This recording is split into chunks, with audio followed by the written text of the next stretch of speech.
The Outlaws go pony chasing once again tonight in Saugerties as we welcome you to Cantine Field. You're on Oneonta Outlaws pregame. As always, my name's Colby Smith, and it has been a very lopsided season series between these two sides, to say the least. Tonight will officially count as Game 6, as there is still a suspended game on the books from when these two squads were playing back on Monday, June the 30th. We got to the middle of the fifth inning before the skies opened up at Cantine Field. Saugerties was leading 4-1, and it has become official verdict that that game will not be finished. So totally wiped that off the books. It would have been a nice victory for Saugerties to continue to pad their stats, but luckily for the Outlaws' sake, because there being no hit that night, the only run came on a couple of errors. A hit by pitch got Jack Clark on a base pass, and then had a throwing error and a drop ball in the infield, and just like that, he scored. But regardless, that's not the point. Saugerties has now scored 47 runs across the 5 games that have counted to the Outlaws 13, and if you include that game that will not be finished, it's 51-14. So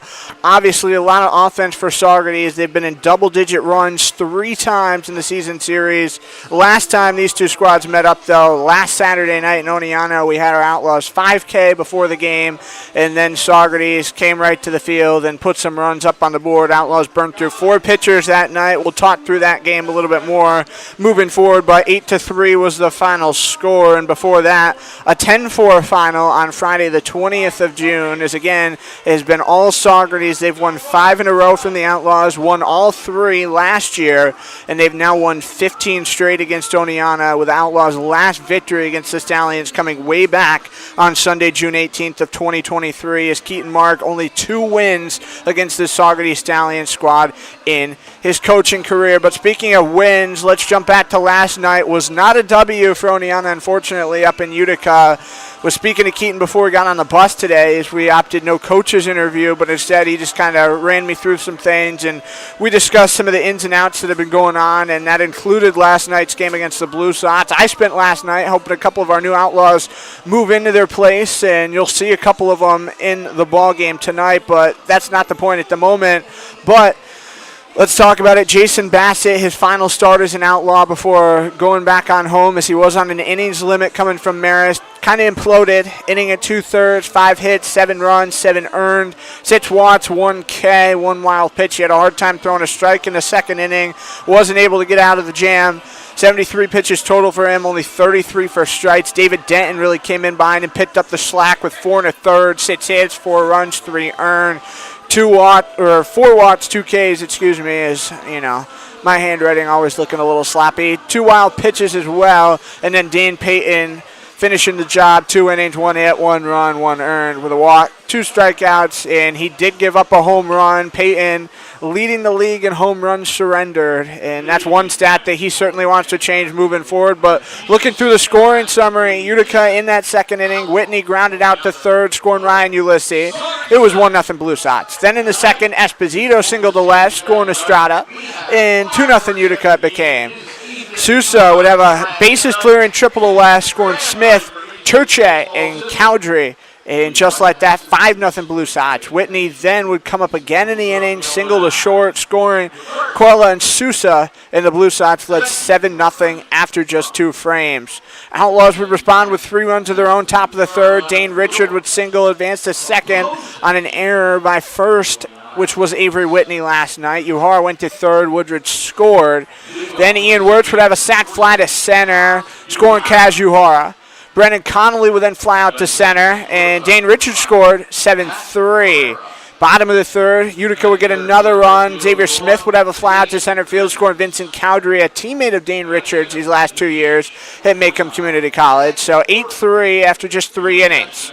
Outlaws would get 2 more runs in the fifth. Owen Burnsworth would put a ball in play.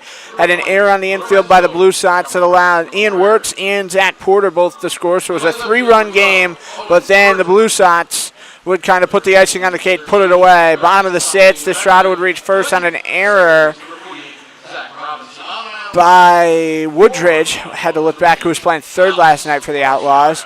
And then Connolly would be out at second, but Whitney going to third. Ulysses scores 9-5. Keep on going. Esposito single in the left, knocking in Whitney. 10-5 Blue Sox. Turchi would fly out to left to score Estrada. And just like that, 11-5 Blue Sox. Coelho would put icing on the cake with a solo shot. Well, I guess I shouldn't say icing. He put candles on the cake with a solo shot over the center field fence, deepest part of Murnane Field. He drove it up and out 385 or so with 5, and the Logs would get another run, top 9. Ian Wirtz would have an RBI single to right field. He's been hitting the ball a lot better in recent weeks, and he'll stay in the lineup tonight and do some catching duties. Uhara would score 12-6 your final. 12 hits for the Blue Sox, 6 for Oneonta, 3 errors for the Laws, including 2 by Woodridge.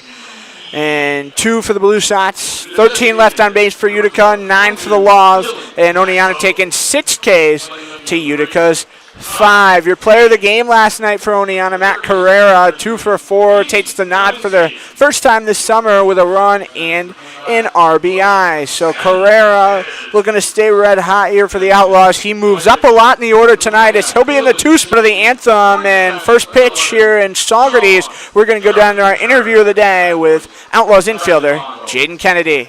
Colby Smith, and I'm super duper excited to be joined today by Outlaws infielder Jaden Kennedy. Jaden, despite your injury this summer, you've stayed around this Outlaw team. What's the experience been like of being here? It's been really fun. We just became a team slowly and just been grinding all summer. So it's been pretty fun. Well, and in terms of your injury, what specifically did you suffer, and what's your return timetable looking like? Yeah, I was in the gym, dropped a weight on my hand, and it broke. So in my pinky, and I was out for 4 weeks, and I'm supposed to be coming back in a couple of days. Like, just started swinging up again. I hit in the cage today off the tee. Felt good. I'm going to take BP today, so hopefully it feels good. Well, how frustrating was that for you so early on in the summer to have that happen? Yeah, I mean, it sucked because I was trying to have a good summer, look for a school, and that kind of like prohibited that. But it was fun to just stay around the guys. That's what I wanted to do. I stayed up here. I didn't go home because it was fun, and that was really it. Well, in terms of looking for a school, describe that process to me, and what's that been like, especially now with this going on? It's been kind of hard, but it's all right. Like, I've been reaching out to schools, but it's just with the hand and not being able to play, it's been pretty tough. Specifically in terms of a target, place, conference, or whatever that you might want to play, do you have anywhere in mind? At this point, I'll go anywhere, and then after that, maybe we'll see how I play, and then at that school, maybe transfer out or something. But at this point, I'm just looking for whoever wants me. Well, and let's talk about your first school. I mean, your time at Hudson Valley. What was it like being a Viking, and how much did you enjoy the experience up there? Hudson Valley really taught me a lot. It was a good program, good school. The coaches were great. We won a lot, so there's nothing to really complain about. It was a great spot, great field, great locker rooms. It's really nice. Well, how cool was it for you to come to this Outlaw locker room and have so many current teammates and former teammates alongside you here? Yeah, I mean, it was really good. It was easy to transition into being an Outlaw, and because I knew so many of the guys, and then they knew guys from the year before, so it was kind of easy to get. If you had to describe the experience of being an Outlaw in short words or phrase, what do you got for me? Electric. I mean, like, it's just fun every night. No matter if we're winning or losing, we just have fun. What kind of things specifically, and going back to you mentioning just being around these guys and having a good time, have you learned from them this summer, kind of picked up on both baseball or life? Yeah, I mean, we have a lot of guys from everywhere, so, like, we got to pick their brains about stuff. Guys who played at higher levels than me, just ask them about stuff.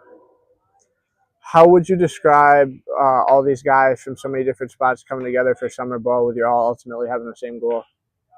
It's wholesome kind of. We're all just coming here in the summer from everywhere. We got guys from all over the country, so it's just cool. We're all coming again to know each other from all over the places. We come from all different lifestyles, so it's cool.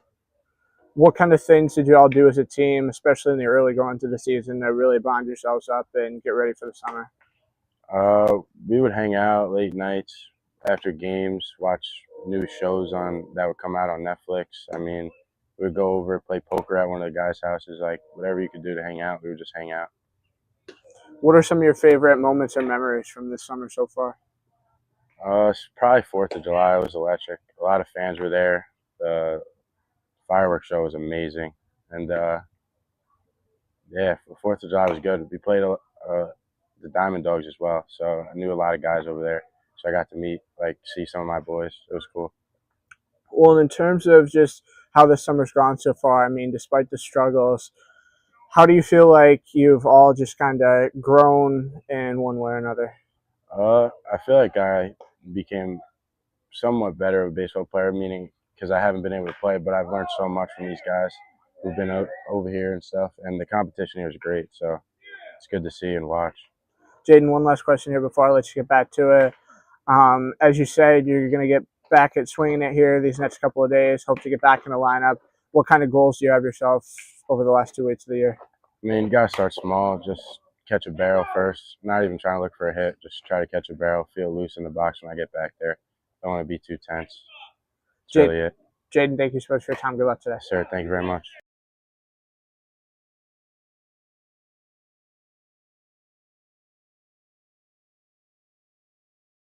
Welcome back to Saugerties. Anthem first pitch is in the books, and we're getting set for some Sunday night action at Cantine Field. Let's now go and take a look at tonight's Outlaws starting 9, and of course your starting pitcher, as we posted on social media earlier, none other than Alex Burciaga. He joins the start club here for Oneonta tonight. But leading things off in center field, the Wofford product, Kazuhara. Matt Carrera going to hit second at short. Dane Richards, now the team batting average leader, sits in the 3-hole. Zach Porter does the DH role. Ian Wirtz hits 5th behind the dish. Lorenzo Camarelli going to be at first. Owen Burnsworth still continuing to try to find a stride, and he's been showing that another year of college experience certainly did him wonders. He has been on a tear since rejoining the Outlaws earlier this week, but he's in left. Brendan Connolly going to man third for the first time since fall ball here tonight, and Zach Robinson going to be manning second base in the 9 spot. So not your typical group of 10 that Keaton Mart's been running out here the last few weeks, but again, this Outlaw team has had a lot of guys leave and depart for various reasons, and trying to fill in those pieces with some guys that have been added to this group. But, you know, you bat 9, it gives you a little more turnover and gives you a chance to get some guys that are in here and want to be here, some ABs. As Uhar's in the box, and he'll shoot the first one fair up the first baseline. Baker going to slap the tag on him as Uhar came out of the baseline as well. And just like that, 1 pitch, 1 out for Saugerties starter Sean Dertinger. Dertinger making his first start of the year for the Stallions. This is actually going to be his 3rd summer that he spent at least a little bit of time in the PGCBL. Spent 2023 with the Oneonta Outlaws, and then last year he was a Stallion, so a 2nd straight summer here in Saugerties as Carrera digs in and takes strike 1 right down the gut. Carrera last night, you heard it in our pregame show, but 2 for 4 with a run and an RBI gave him player of the game in that 12-6 loss to the Utica Blue Sox on the road. Dertinger's 0-1, and Carrera not going to offer as it misses low. And count will go to 1-1. Carrera on the season for the Outlaws, now hitting a .92 in 18 games, 16 starts, has 10 hits and 52 tries. As that'll clip the upper outer quadrant and counts 1-2. Carrera also 4 RBIs, 12 watts, 11 Ks with 1 hit by pitch and 6 stolen bags. Dertinger 1-2 offering, and Carrera skyrockets one left side, drifting back. Reese Maroney, shallow left field, reaches up and hauls it in. And so there's 2 down. Reese Maroney, a very agile shortstop out of the University of Rhode Island. He's able to cover a lot of ground in a short amount of time, and you've seen him all summer long for the Stallions make some impossible plays look like they're routine. Now it's Dane Richards' turn to swing it for the Laws. He slid up to now be the team batting average leader with the departures of Jace Kohler and Jack Clark as he goes right through one and trails 0-1. He's hitting 326 games. He started 25 of them. He's 24 for 80, 3 doubles, a homer, 6 ribbies with 14 watts and 17 punchies. As he sprays one off over the mid screen behind home and counts 0-2. And Dertinger just needs one more strike to get himself out. This first inning, 1-2-3. Dertinger, the SUNY Oswego product, sets up first base side. Here's the pitch. And Richards going to take it high and in. Counts 1-2.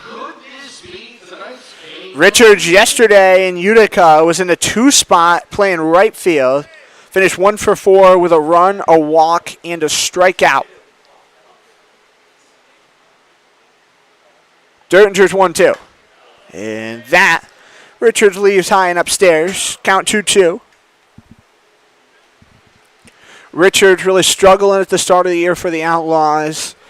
He was only hitting just a smidge under 200 as recently as middle of June, but then over the course of the last month, he has been electric and then some as he shot it off Sanchez's mask. And we'll try it again. Another 2-2. Richards 5 in. Just getting started here in Saugerties on a Sunday night. 6th matchup in a season series against the Stallions. Saugerties has won the first 5. Dertinger shifts over, working more now out of the stretch with the 2-2. And Richards taser beams one over the first base bleachers in the Outlaw dugout, and so we'll go after it again. Outlaw dugouts on the first base line here at Cantine. Their bullpen's in right. Saugerties has the dugout on the third base side with their bullpen down in left. Saugerties, one of the few spots in New York today, not in a flash flood warning. It is a beautiful night down here in the northeast corner of New York State. Oneonta actually in a flash flood warning overnight into the wee hours of tomorrow morning. It's supposed to get rain in the forecast tomorrow, so certainly got to hope that we don't get too much rain and Damaski Field doesn't take a beating because we got a doubleheader on tap tomorrow. Boonville Lumberjacks are going to be in town. 2 7-inning games starting at 5 tomorrow. Valentine's and Bark in the Park night. 2-2. And Richards takes that one off the left elbow. Looks like they're going to say it hit his bat first.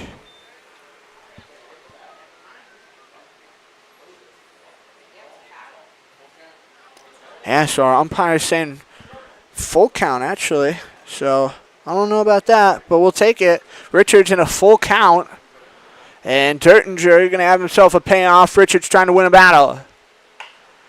Towering shot out to the right center. Gap drifting on over. That drops to the left of Fitzsimmons. Richards round first, but he's got a 2-out knock.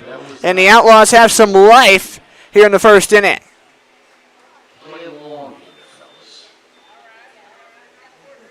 So an 11-pitch at bat ends in a single for Dane Richards.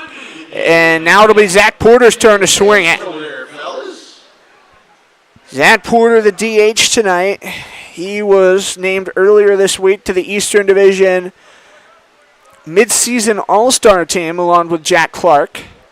And again, Jack Clark, Jace Kohler departing following Friday night's game in Glens Falls. They started the trek down to Florida yesterday morning, and we certainly wish each of them the best of luck moving forward with all things baseball and all things the rest of their lives. They certainly made an impact and were 2 great guys in their time here in Oneonta, but being as they've been playing baseball basically since early January straight, wanted a break here for a couple weeks before going back to school, so they took off. Porter taking another one high and out, and counts 2-0. Clark and Kohler grew up together down in Florida, played travel ball, being from Clearwater and Tampa, so on that west coast of Florida, and ultimately ended up going to High Point together. And they were roommates at school, were roommates here in Oneonta, and their friendship was just certainly something special. So can't wait to see what those two do moving on throughout the rest of their High Point days and onwards further. I know both of them want to play pro ball ultimately and certainly showed flashes of brilliance in their time here wearing the Lost Threads and had good years at High Point as freshmen as well. 3-0, and Porter takes a called strike. Tate's sign was on all day long there, so it's 3-1.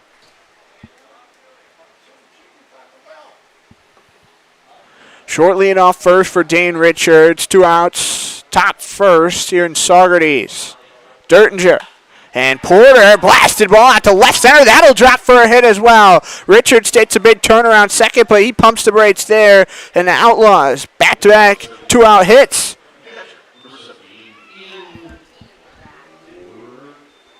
So nothing wrong with that at all.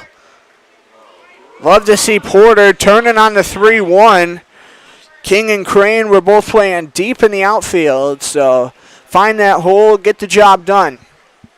Now it'll be Ian Wirt's turn. Outlaws on the road tonight going all grays, the gray jerseys with the orange numbers, orange Outlaws on the front and the black shoulders, gray pants.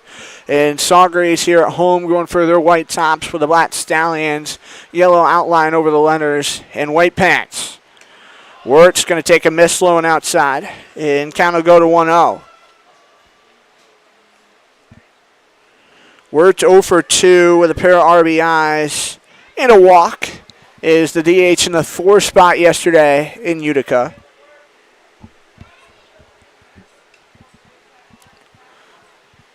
Dertinger really arced over on that front left leg. As he turns, looks at Richards, his 1-0. Wirtz goes right through it swinging and counts 1-1.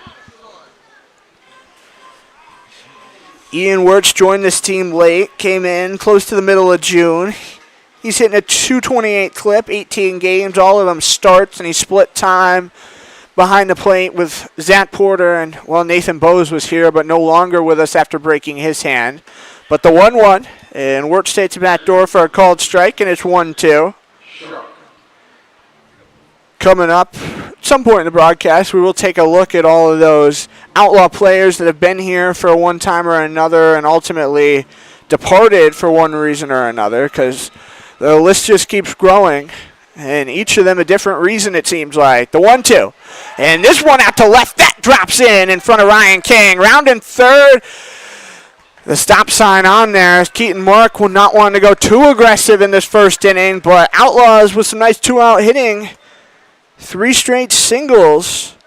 And Richards, you knew he really wanted to go, but Keaton Mark, knowing the cannon that Ryan King has out there, stopping him up. King played for the Laws last summer.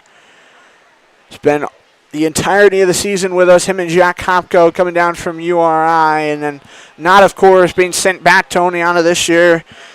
Jack Hopko now playing in NECBL with the Bristol Blues, and King being assigned here to Saugerties. That's kind of the way Division I coaches do it. They sign you to a spot for the summer with a teammate, 2, 3, whatever. Most schools not sending more than 4 guys to a specific spot, but King getting sent here to Saugerties with shortstop Reese Maroney here this summer, and both, of course, joined this team towards the late days of June. But Lorenzo Camarelli going to come on in here for Oneonta. Be the biggest spot that he has seen as an Outlaw thus far. Camilleri playing in just his 5th game, and he's hitting 100. 1 for 10 so far. Dertinger's first one to him, airmailed high, and the count's 1-0. Camilleri also has scored 2 runs and has 5 walks, 4 strikeouts, and he's shown that he's going to be patient in the box. He's worked a lot of deep counts. Even had a 7th inning at bat at Utica yesterday that lasted, I think it was 12, maybe 13 pitches, somewhere in that vicinity. Camilleri straight back with that taser beamer and counts to 1-1. Well, he has been about as disciplined as it gets, and a guy who's a high school senior. And I mean, speaking to a lot of these Outlaws about the new guys that have been coming in to fill spots on the roster, they regard him as a shy guy, but he certainly knows how to play good baseball. Dertinger, 1-1's your count with 2 outs. Bases juiced here for the Outlaws. 3 straight hits, and Camilleri towards the belt takes a called strike. And count will go 1-2, and now Dertinger looking to get out of the inning. His pitch count certainly creeping up, most notably that 11 pitch at bat that Dane Richards had that ended with a single.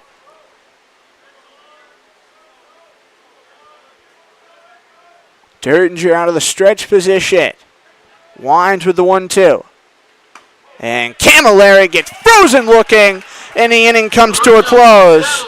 So that's certainly going to hurt here for this Outlaw team that put together not 1, not 2, but 3 2-outs hits. And so They will strand the bases loaded here in Saugerties in this top half of the first. It'll be 3 hits, no errors, and 3 left on with no runs, of course, scoring. And we go bottom 1 here on Laws YouTube. It's an 0-0 score.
Back to Saugerties, bottom 1, and welcome to the bump, Mr. Alex Burciaga. He makes his first career Outlaws start. The native of West Islip, New York, just concluded his sophomore year at SUNY Cobleskill. And his stats, of course, on the bottom, a little small to read. I apologize. Was trying to squeak them all in there. But his record is 0-3, 6 appearances, 5.68 ERA, and 12 2/3 innings. And he sees Griffin Crane to start off the outing and deals a first pitch strike right down Maine. And so, Burciaga working ahead. 11 runs, 8 of them earned. He's given up 11 hits, walked 5, and struck out 12 as Crane, a long one in the air, left field, raced it over. Burnsworth dives and makes the play. And there's one down. Owen Burnsworth chugging over in foul territory, just a couple of steps past that white painted line and gets it done. That was remarkable. And Cameron Carroll will be up next. Burnsworth, as I said in that top half of the first, since coming back here to Oneonta, he looks like a totally new baseball player. Last year struggling immensely with the Laws at times, but a sophomore year where you play a little bit more in college could certainly do some things to your confidence. And Burnsworth, it certainly seems like it did something for him. Cameron Carroll's the extra hitter, and he now trails 0-1 against Alex Burciaga. Lights are already on here at Cantine Field in Saugerties. Is this one a half swing? Right past Burciaga's glove. Robinson scoops, fires on the run, and gets it to go. 4-3 is Camilleri able to stretch and haul it in. 2 outs quickly, and Burciaga working very efficient here for the Laws. That's 4 pitches to get 2 outs. And Reese Maroney, the aforementioned URI shortstop, now going to walk on into the batter's box. The righty swinger has been an everyday player since joining the Ponies. Last night went 0-3 with a run and a strikeout in their victory at Boonville. It got him back in the win column after 2 straight losses up at Amsterdam as part of a doubleheader on Thursday as they were off on Friday. Certainly a much-needed day for the Stallions as they had played, I think it was 11 games over the course of 12 days. Yeah, it was 11 and 12. I'm looking back here. I'm trying to do as much memorizing as we can, but you know, gets a little hairy and gets a little scary to be flipping back through papers up here in the booth trying to get everything done. But again, 0-2's your count. Reese Maroney in the pitch. Swung right through, and Burciaga mows him down 1-2-3. So what a first inning from the SUNY Cobusco product here in Saugerties. Outlaws and Stallions are all knotted up at 0-0 as we go top 2 on the road.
Welcome back to Cantine Field. Colby Smith here with you on Laws YouTube. It's an 0-0 score, and Owen Burnsworth will start things off for the Laws as they'll have 7, 8, 9 bat against Sean Dertinger. Burnsworth yesterday up in Utica, 0 for 3 with a strikeout as the six-hole guy. And he takes a miss down and outside, and the count's 1-0. Burnsworth only 5 hits and 38 at-bats a year ago for the Outlaws. Was kind of a fill-in guy as this one shot straight up the middle, ranging on over. Maroney scoops and fires on the run and bangs him out. Another great play as Burnsworth has a great play in the bottom half of the inning and then gets forced out on a great play of Saugerties' own is Reese Maroney. I mean, there's only so many ways you can say that he is a great shortstop and has a lot of agility, very lethal. He's really a three-tool player. He can hit it well, he can field it well, and he knows all the mechanics well. Brendan Connolly's in the box, and he'll take one up and away and counts 1-0. Connolly 0 for 4 yesterday. Was in the 5 spot, so he's moved down 3 spots. As Keaton Mark and Josiah Aska continuing to try to find some kind of relative consistency as that one a one-hop off the glove and on the run, Maroney again. Able to force out Connolly. Reese Maroney's putting on a show here on a Sunday night in Saugerties, so call it Sunday Night Live for the URI shortstop. 2 down, and it's Zach Robinson who's playing second base tonight. As per usual, Connolly was called safe at first. So I apologize.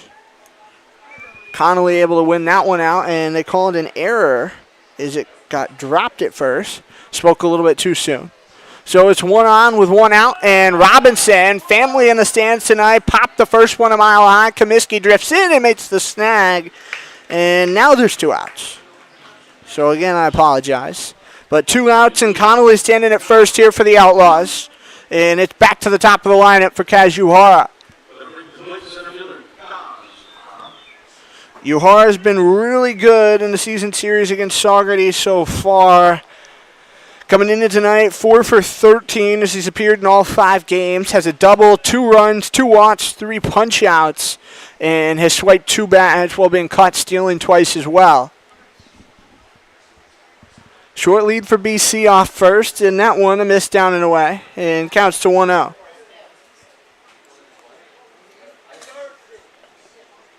Uhura on the very first pitch of the ball game, grounded out 3 unassisted, as barely stayed fair in the pickoff attempted, but Connolly back in safe.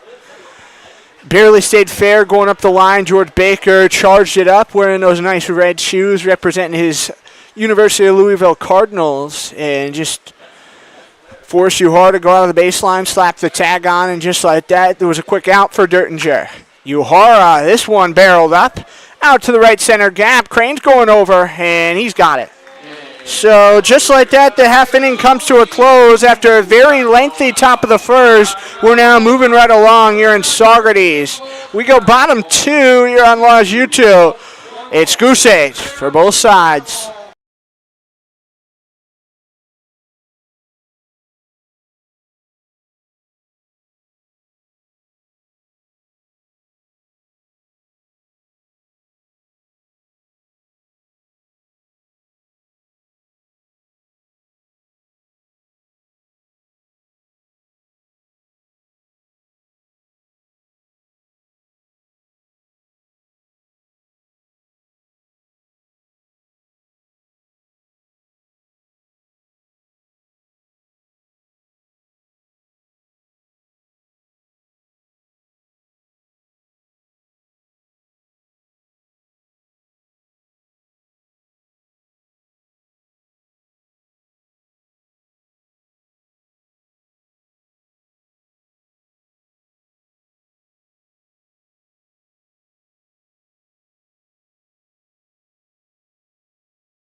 So there's your PGCB out-of-town scoreboard on this very busy Sunday. Lots of Eastern and Western Division games, a couple of doubleheaders going on, and in the third, we'll talk you through that. But back for bottom 2 with you, and this one, George Baker, who's been very busy on the infield tonight, shooting one off foul, and count will drop 0-1. Baker yesterday played third up in Boonville, and he is a corner infield guy through and through for this Stallions team. 0-1 from Burciaga, and that one just a bit high and up and away, and counts 1-1. He's supposed to be really a first base guy going to Louisville, but played a lot of third in high school as well, and obviously, Coach Colin Martin here for Saugerties, no stranger to giving him third base reps. As that one over Richards' head in right field. He chases it back to the wall in a second stand, and up goes Baker. And that one gets away from Carrera, who is covering the bag. But nice backup Connolly, ensuring that Baker doesn't try to swipe third. So, Burciaga, loud barreled up ball. That's first hit he's allowed, and Baker a double. He had a 4-hit game when the Stallions were in Oneonta on July 5th, including 3 extra base hits, had 2 doubles and a triple, so Baker picking right up where he left off against the Laws. And Jamie Z will waltz in next. Jamie Z, 273 average, middle of the pack on the Stallions team, has played in 20 games, and he has been as good as it gets in terms of extra base hits, has 4 doubles, 2 triples, and 5 long balls. Stallions leading the league in home runs to this point, and Z has the most with Travis Hobbins-Siefkin right behind him with 4.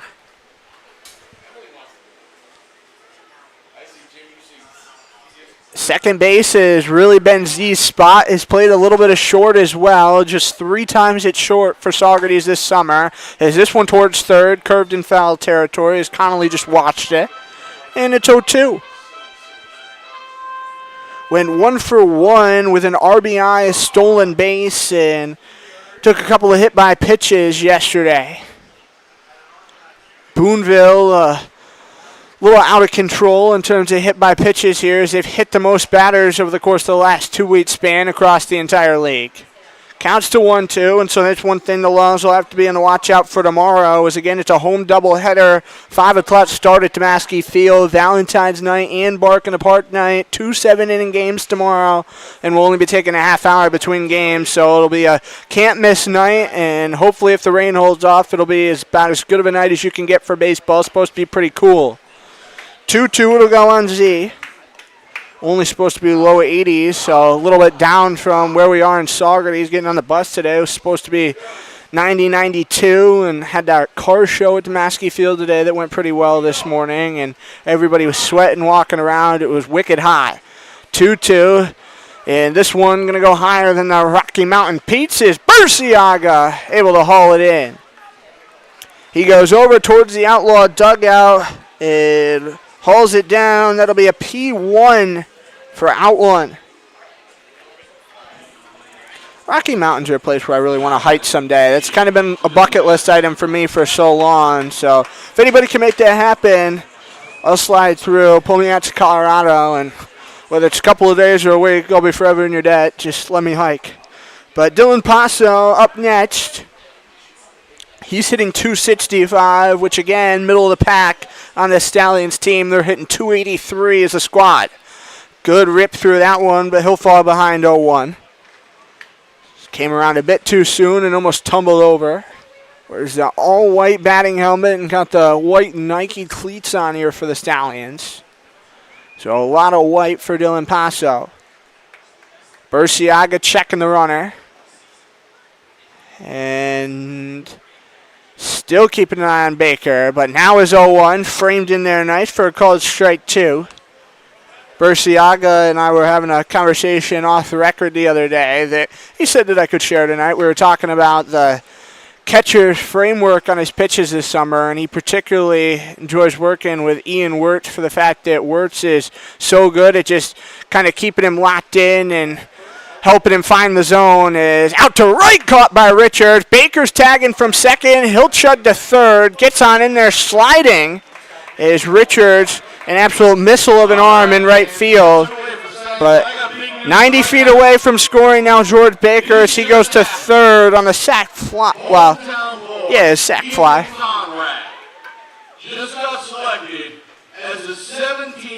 George Baker goes to third with 2 outs.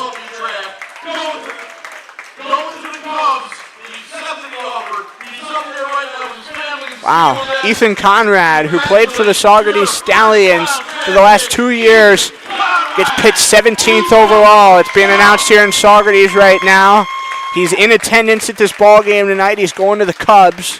So congratulations to everybody in the Saugerties community, and congratulations to Ethan Conrad, his family, and the Cubs organization, because they're getting a great player. Now Ryan King will settle in after this slight delay. Ryan King, and speaking of former, he was an Outlaw last year, and he'll take a miss down and away from Burciaga on the count's 1-0. King last summer started off really slow for the Outlaws in the month of June, but then he kind of got hot in the month of July after this Outlaw team struggled down the stretch run. That was another thing Coach Keaton and I were talking about earlier today, just how much this Outlaw team, if you look at the numbers, really doesn't seem like it's been too pretty as of late. This team, if it puts anything in perspective for you, has not won back-to-back games since June 30th of last summer as King in a 2-0 count.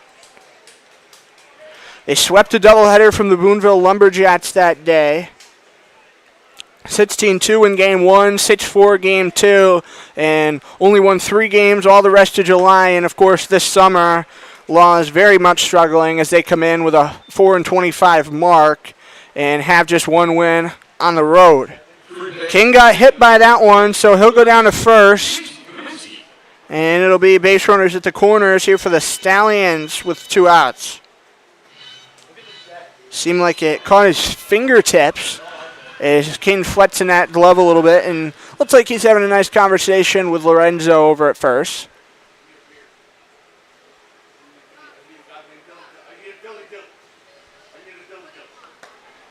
That one comes on in back door, and Comiskey falling behind 0-1. Comiskey playing third base tonight for the Stallions, and the other night, game 2 of the doubleheader in Amsterdam, 1 for 2, hitting .260 overall in the campaign though. 0-1. Comiskey out to left field. That Birdsworth going to let fall in front of him on a 1-hop. Baker scores from third, and Saugerties takes a 1-0 lead. So Stallions, it doesn't take long to get a run. They've scored first against the Outlaws now in all 6 of the season series matchups.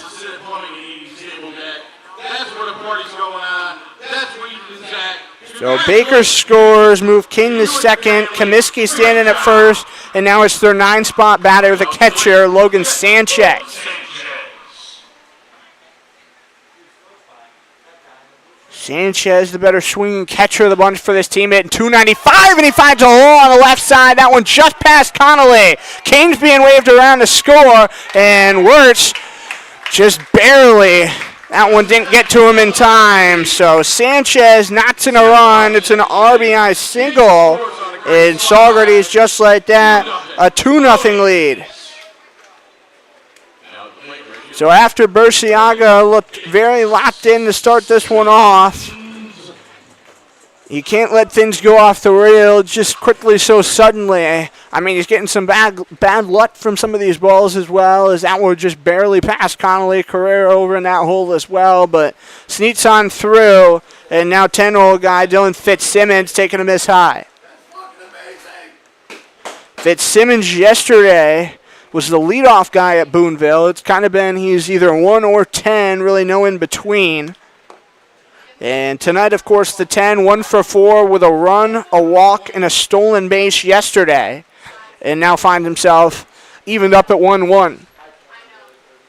Saugerties, it was their first and only trip up to Boonville yesterday. Howard Aragus Field at the Robert Smith Sports Complex.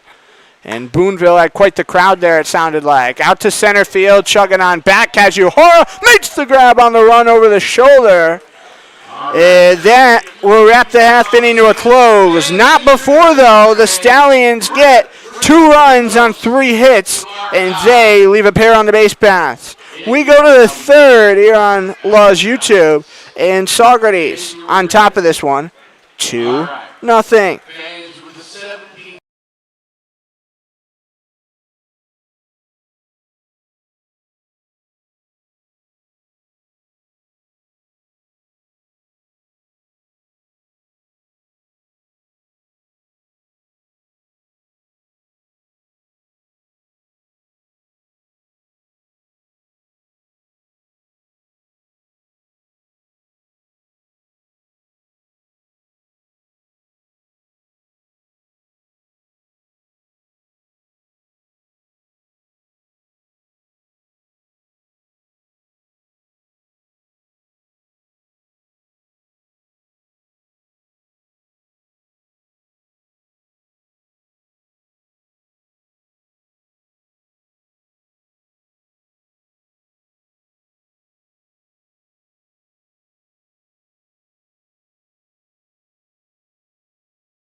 Top of the third inning here at Cantine Field in Saugerties. Sean Dertinger back out on the mound, and Matt Carrera going to start off the charge here for the Laws as they got 2, 3, 4 to hit. Carrera goes reaching for one. It was a fastball, and he'll trail 0-1. Carrera on a 1-2 count in the first inning, popped to short. And this one out to right field in foul territory, comes over the Outlaw pen, and it's 0-2.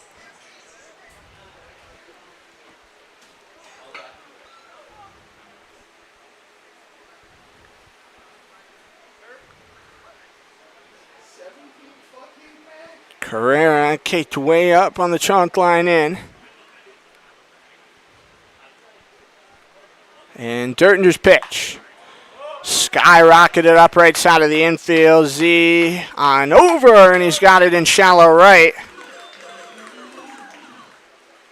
So there's one out.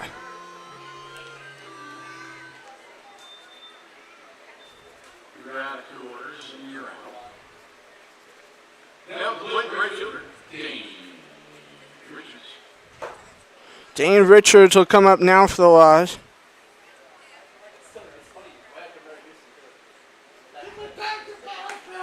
And that one, a miss low and away.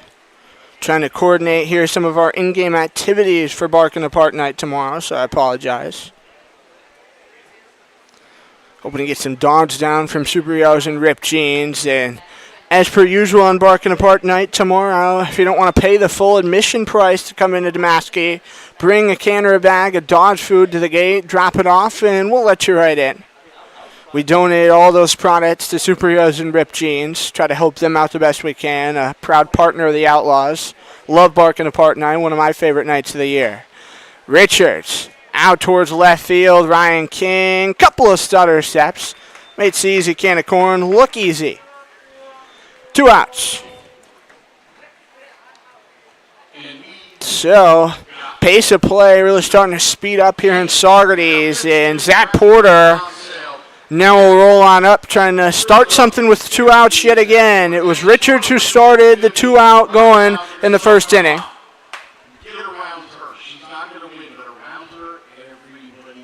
And this time Porter trying to do the same. Because again in that first inning, Loss had 3 straight hits. Also had a base runner in the second. Brendan Connolly reaching on an E3.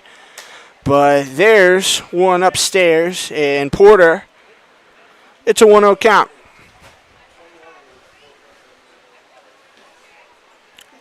Outlaws home both Monday and Tuesday, and then we're back at home Saturday this week as well. So, nice week of games at Damascus Field for all our local fans. Dertinger has it. Came a couple of steps in off the mound, and that one hung in the air for quite some time. But a 1-2-3 thrown by Sean Dertinger. He's been on lock as he's now retired. Sit to the last 7. We head to the bottom third here at Cantine, and it remains 2-0 Ponies.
Bottom 3 here in Saugerties. Alex Burciaga on the mound, and it is back to the top of the lineup as the Stallions burn through their 10 in the first 2 innings. And there's a drop on the slider, but Burciaga won't float it in the zone, so it's a 1-0 count. Burciaga's biggest goal tonight was to limit his walk rate, try to keep runners off the base paths, and just give this team a quality start and some big innings. Outlaws do already have somebody starting to get loose and throw in their bullpen in right field. Got a couple of arms available behind Burciaga tonight. As this one floated, shallow right field, in comes Richards, back goes Robinson, and it's Richards. Who's got it? So Dane Richards a running grab in shallow right. 1 away. That's the wrong button. You would think by middle of July I would be on with my button pushing, but that's all right. Cameron Carroll's up next. Carroll on an 0-1 pitch, put one on the ground to Robinson, who got the speedy base runner, just barely. Camilleri able to stretch out over there at first and haul in the ball. Been a lot of effort on both sides in this ball game so far, and 2-0 doesn't really show it. How good this Outlaw team has started off tonight. Connolly went racing for one in foul territory all the way to the fence line, and counts 1-1. Dropped in the seats here at Cantine, so somebody's got themselves a baseball and a great souvenir from a PGCBL action-packed ball game. Speaking of action-packed baseball around the PGCBL, Burciaga working ahead 1-2. Let's go now and look at your PGCBL out-of-town scoreboard. Couple of games already final in the league. First games of doubleheaders, 1-2. And Wirtz, good frame job there, but it rolls to 2-2. Got a final out in Elmira, game 1 of their doubleheader against the visiting Niagara Ironbats from over the Canadian border, 15-2 in 5 innings. Geneva and Jamestown, Tarp's going to take game 1 of the Twin Bill, 4-1, as you are unable to get there, doesn't dive down in the left center gap, and so it's a 1-out single here for Cameron Carroll in Saugerties. And so Reese Maroney 1 on with 1 out. But again, 4-1, Tarp's going to take game 1. In Elmira, game 2 of their doubleheader just wrapped up as well. Pioneers took it 7-1, so they sweep the doubleheader over the Ironbats. Final in 5 innings in Newark, Batavia Mutt Dogs, due to weather, take down the Pilots. Would have been final if they had gone 2 more innings probably anyway. 11-0. In Little Falls, due to weather as well, final in 8 innings. Amsterdam takes it 8-0. Bottom of the 5th up in Utica, very high-scoring affair going on between the Jackson Blue Sox. It's a 7-7 game. Bottom of the 5th at Auburn, their exhibition against Ottawa. It is 10-5 Doubledays. So Doubledays playing their B squad, and I don't know. I guess it's working pretty well for them to this point. Just get some guys some reps. Batavia and Newark, game 2 of their doubleheader now canceled, and then the only other one, bottom of the 2nd, doubleheader game 2, Geneva trailing the Tarp Skunks by a 1-0 score. Reese Maroney down here in the count 0-1.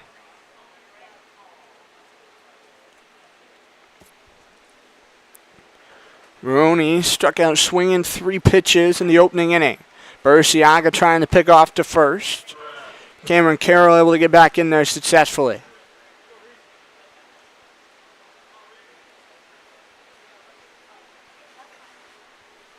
Burciaga still keeping a close eye on Carroll. Is his 0-1. Towards the belt. Counts 1-1.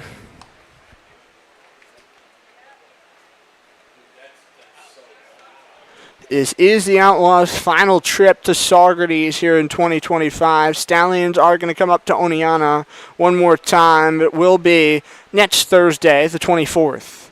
1-1. Up 2 miles in the air. Shallow right. Dane Richards camps underneath it for an out.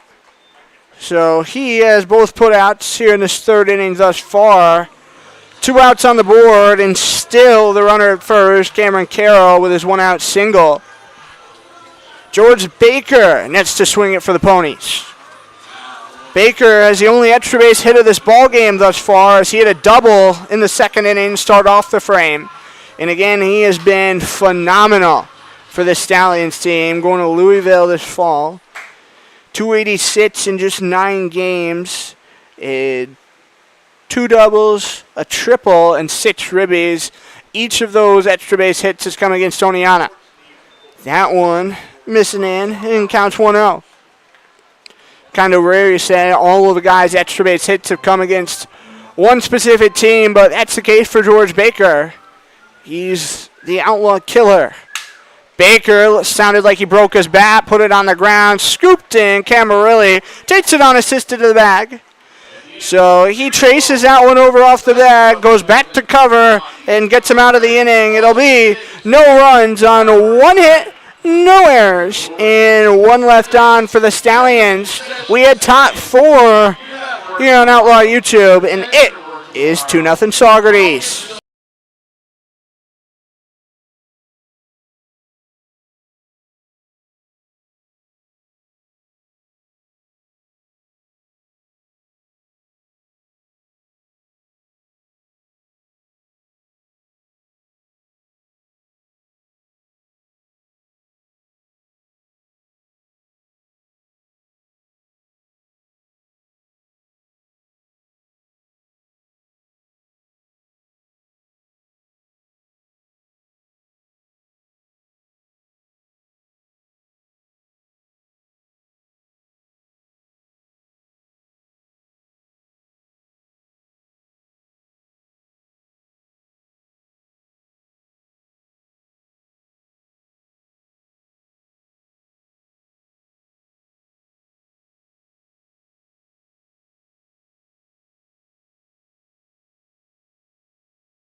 Top of the 4th inning in Saugerties, Ian Wirtz. Let's get it started. 5-6-7 to swing it for the Outlaws.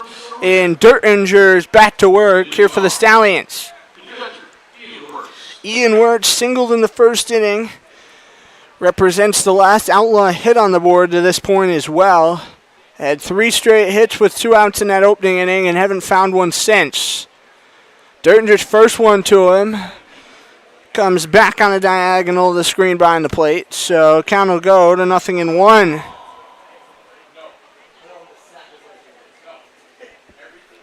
Wirtz to Lehigh University product, who again joined this team after the injury suffered by Darren Dangler early on.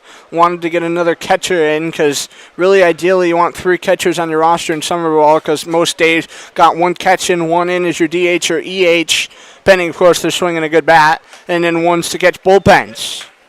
Now down to 2 catchers on this roster with the hand broken to Nathan Bowes, but they've been making it work pretty good. Dangler's working himself back from injury as well. He caught the Wednesday game at Auburn, the exhibition, and should see him behind the plate again here hopefully tomorrow. Pat Dangler, for all of our local fans that want to see a local guy on the hill, expected to get the ball in one of the games tomorrow. Well, he will be getting the ball. It's just a matter of whether he gets the ball for game 1 at 5 or game 2 later on. But 2-1 from Dirtinger, and Wirtz right through that one. And Pat certainly prefers having Darren behind the plate for him.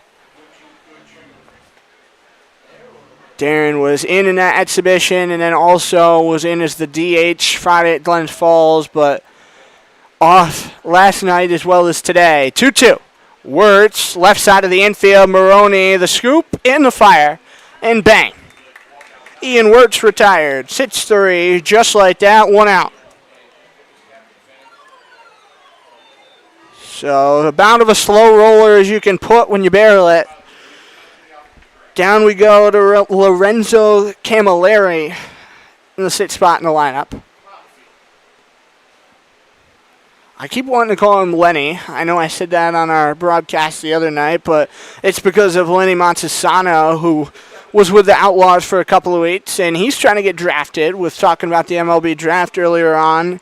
He came to the Outlaws hoping to get some work in after a couple of strong college seasons. And even though he struggled during a short time here, it wasn't because he was coming here trying to rake. It was because he was coming here trying to work on little things, little mechanics and whatnot.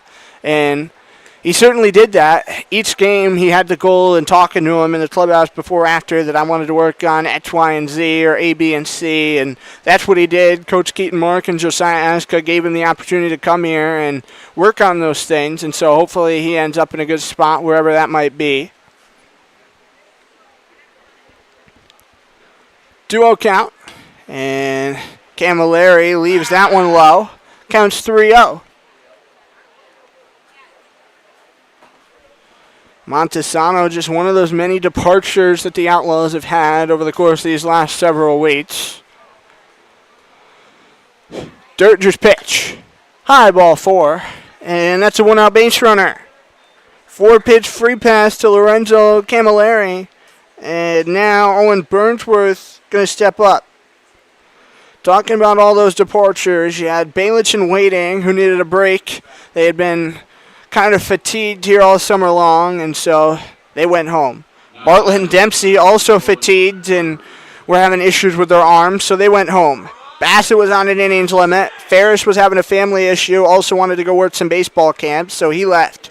Clark and Kohler was a planned departure, knowing that the Outlaws weren't in playoff contention in the middle of July. They were probably going to be heading out of here because they were just so gassed from their long stretch of baseball being played.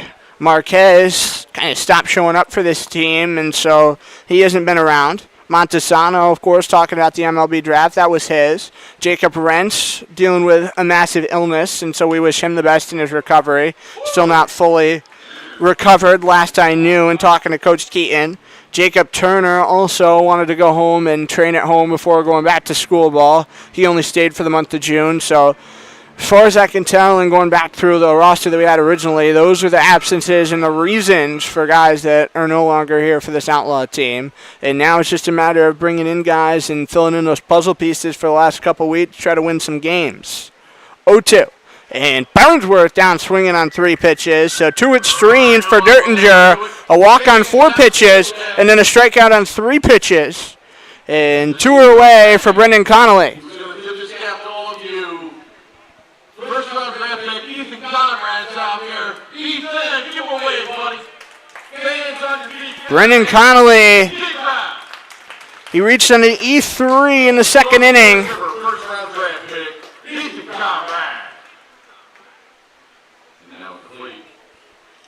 It was a 1-0 that he put on the ground towards Reese Moroney, who made an absolutely remarkable play, spinning it over, and Baker just kind of dropped it. It was there. Would have gotten Connolly, but Connolly was on, and you love to see it. So here we go with this AB, and he'll take a miss high and away, and the count's 1-0.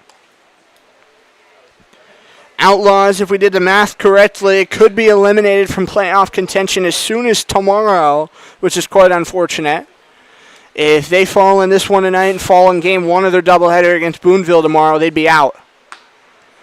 Look to first, and at this point in the year, it's not about the playoffs. It's kind of been a thought since a couple of weeks in, 2.5, 3 weeks in, that this lost team probably wasn't going too far.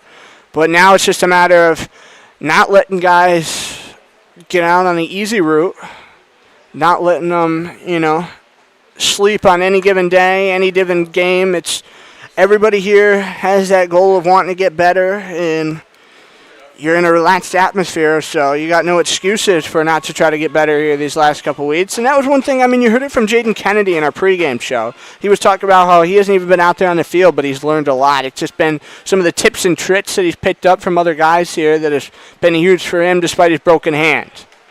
And what a team guy he was, staying here, hanging out with this Laws team all summer despite the broken hand. He could have gone home. He could have went bad, tried to work a job, done whatever, but he stayed and stuck the course and trusted the process, and hopefully we'll see him back in the lineup here later this week. He said it, but taking some BP swings today, and hopefully, again, later this week, we'll see Kennedy back out on the field. 2-1, going to miss up and away. Been hard for him to find a spot for school ball in the fall with a hand injury, and that I do feel quite bad for. It was an unfortunate injury to begin with, and it looks like Sean Dertinger having a little sweat issue out there on the mound. Have something in his eyes, who knows?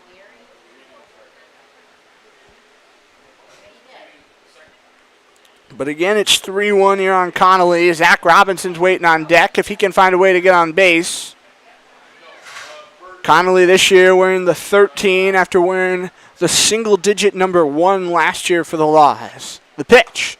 Misses high, ball 4. That's now 2 free passes in the inning, tossed up by Sean Dertinger. And we will go to Zach Robinson, try to keep the half inning alive. Colin Martin has not come out of the dugout yet for Saugerties, and it looks like nobody's throwing heavy in the pen. Nobody's throwing at all. Looks like they got one guy starting to get his arm loose in the Stallions pen, but nobody's throwing. So it is Dertinger's half inning to lose. Last year for Saugerties, a 1-1 record, a 2.82 ERA, 7 games, 7 starts.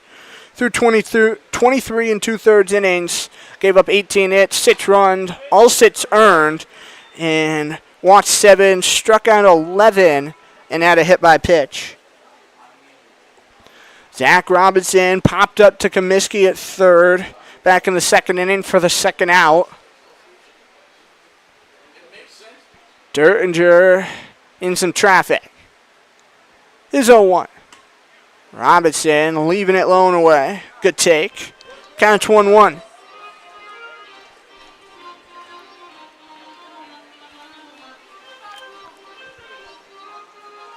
Third base, the only bag open. Excuse me. And following Zach Robinson, go back to the top of the order for Kazuhara. That one came kind of unexpectedly. And Robinson, nice leave down and outside, 2-1.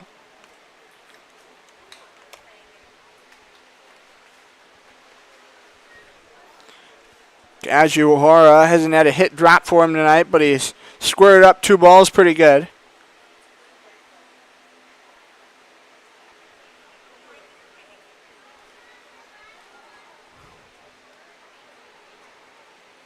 Dertinger still rocking around on that front left foot. Standing 5'11", 180 out there as he gets a good rip from Robinson. Count goes to 2-2.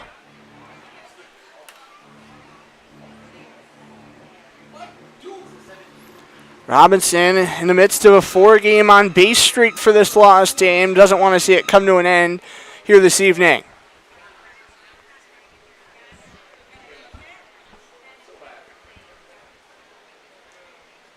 Dertinger's pitch. Robinson jackknifed it off foul. So we'll try it again.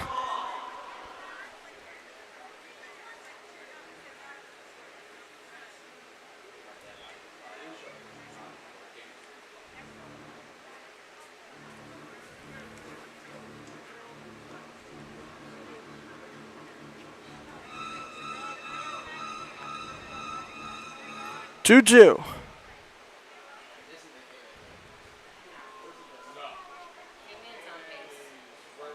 And the offering. Spiked off the plate. Count goes full. So Robinson working a nice long at bat here at the bottom of the order. Already seeing 6 against Dertinger.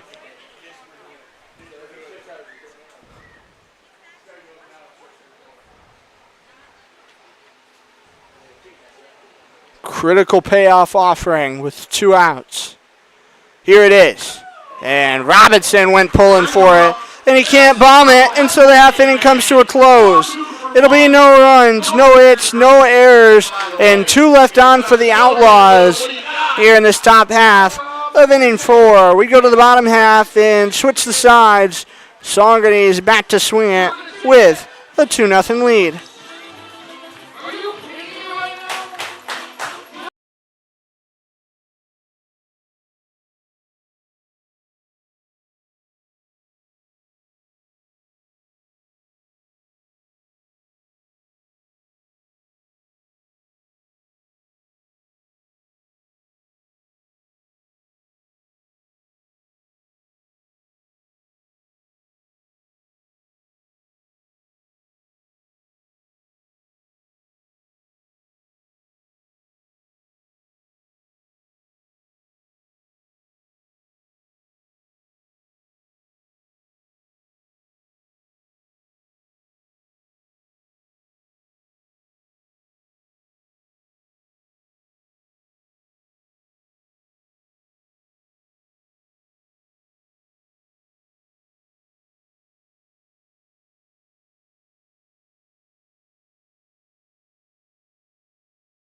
So, if you're looking at that updated schedule, there was one update that we got to correct on there. That doubleheader against the Mohawk Valley Diamond Dogs that was scheduled for Saturday, no longer happening. Just going to be a single game. That one's wiped away, so it'll be a one single 9-inning game. At 7 p.m. is scheduled originally, and Jamie Z in the box here for Saugerties to start off bottom 4. Count 1-1 here on Alex Burciaga. And that one caught off the bat, and Z will be behind 1-2. Burciaga hoping maybe he can find a way to go 4 innings, even 5 here for this Outlaw team. Give him a little bit of length. Got 3 arms available behind him tonight. Is the 1-2. Swung right through, and he picks up a strikeout. Burciaga's off speed is the stuff that really gets the job done for him. Burciaga's a really good dude, too. I love talking to Alex. He always has an interesting perspective on things and certainly loves being here in Oneonta. He throws a fastball, a curveball, a slider, and a two-seam. And his curveball and his slider are almost 20 miles an hour slower than his fastball and two-seamer. So very rare you hear that, but Burciaga's got it going for him. 1-0, and there's another missed high and outside. 2-0. Dylan Passo flew out to right fielder Dane Richards back in the second inning. Burciaga rots and fires. And there's another elevated fastball. It's 3-0. Stallions with 4 hits on him, 3 of which came in the second inning. Part of that hit frenzy. And now Burciaga sells a call high for a strike. And it's 3-1.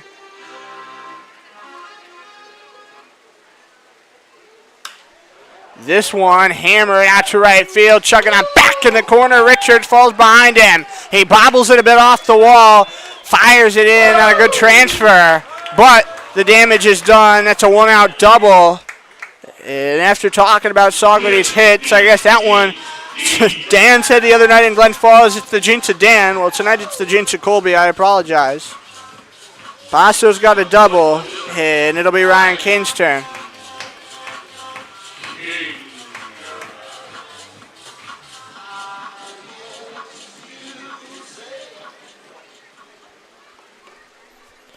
Ryan King was hit by a pitch, scored a Stallions run in the second inning. King will take a low strike call on the outside of the plate, and he falls behind 0-1. We were talking about his summer last year with the Outlaws, but didn't give you the official numbers because his AB ended pretty quick last time. 208 was his average in 18 games played, 10 for 48 with 12 runs, 4 doubles, and he did have 2 long balls, 5 RBIs, and 6 bats. Sheer URI only appeared in 15 games, had 24 ABs, so hopefully next year, going to be his redshirt senior year, he can add a little bit more extra to the group.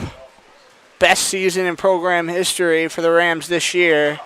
And so they would certainly love to find some kind of repeat of that next spring in 2026. Burciaga the 1-2. And King turns on it out to the left center gap, racing on over Burnsworth and Uhara, and it falls even between them. Send signs on as Paso rounds third. Big turnaround second, but King pumps the brakes there. He's got an RBI double, and Saugerties leads this thing 3-0.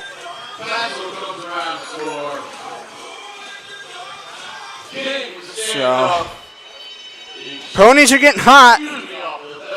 And Alex Burciaga, you got to wonder what the leash is going to be now with somebody having been up and throwing here for the Laws for the last several minutes. Casey Comiskey will now settle himself in. Dan Payton's going jogging out of the Outlaw dugout to the bullpen. Doesn't look like there's too many guys hanging out in the bullpen here for Oneonta right now. Comiskey, a floater, past the diving Robinson, gets into right. King goes to third, and the Stallions will have runners at the corners with 1 out. Very close play. Robinson just didn't time his dive well enough on it. And so that's now 3 straight hits for the Stallions. And Alex Burciaga getting a new baseball. It'll be Logan Sanchez, who's here in the 9 spot.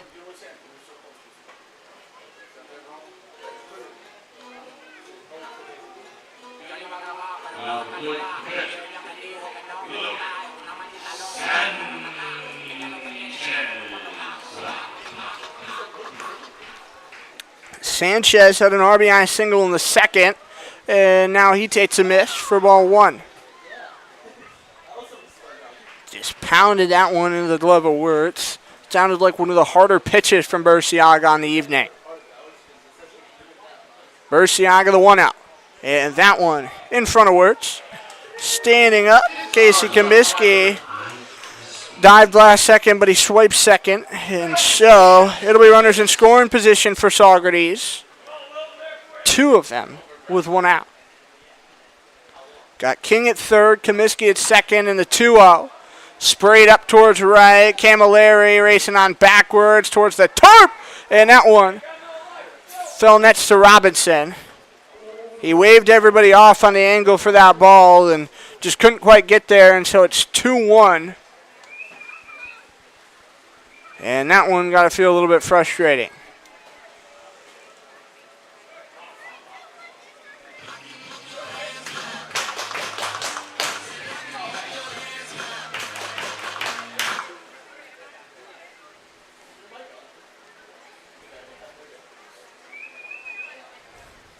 The 2-1. Shallow right field. Robinson watches as it carries a bit further, and Richards able to yo-yo it in.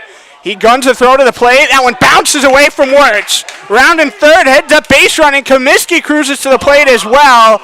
And on the error, that ends up being a 5-0 Saugerties score.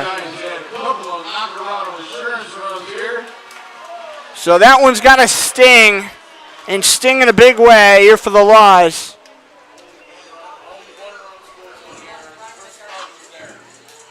So it will be an F9.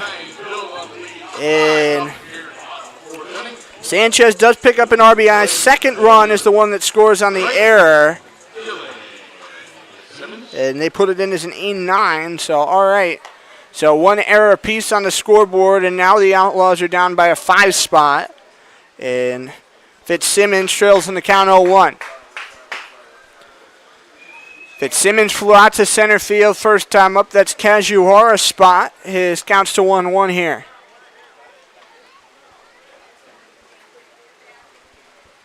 Gotta hope Burciaga can finish off this inning. Looks like this might be his last batter. As that one drifts a bit high. Counts 2-1. Somebody who was throwing for the Laws is hanging along the fence. I was having a hard time seeing a jersey number out there. My eyes just aren't quite that good. I'm getting old. That one creeps in, but gets the strike call, so 2-2. And Burciaga looking for one more of those to get himself out of the inning.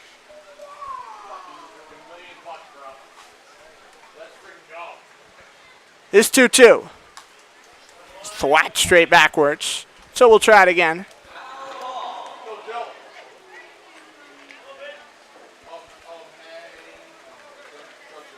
Stallions really sharing the wealth here tonight. Everybody's been contributing up and down 1-10 thus far. 2-2. This one popped up and will get to the seats on the first base, or third base side. I'm mixing up first and third.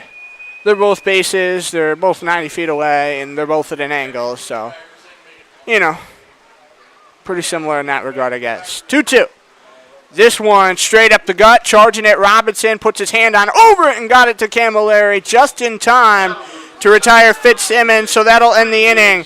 Not before, though. Saugerties scores 3 runs, and they take a 5-0 lead to top 5 here at Cantine Field.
Sean Dertinger leaves this ball game for the Saugerties Stallions with a 5-0 lead as he goes 4 innings.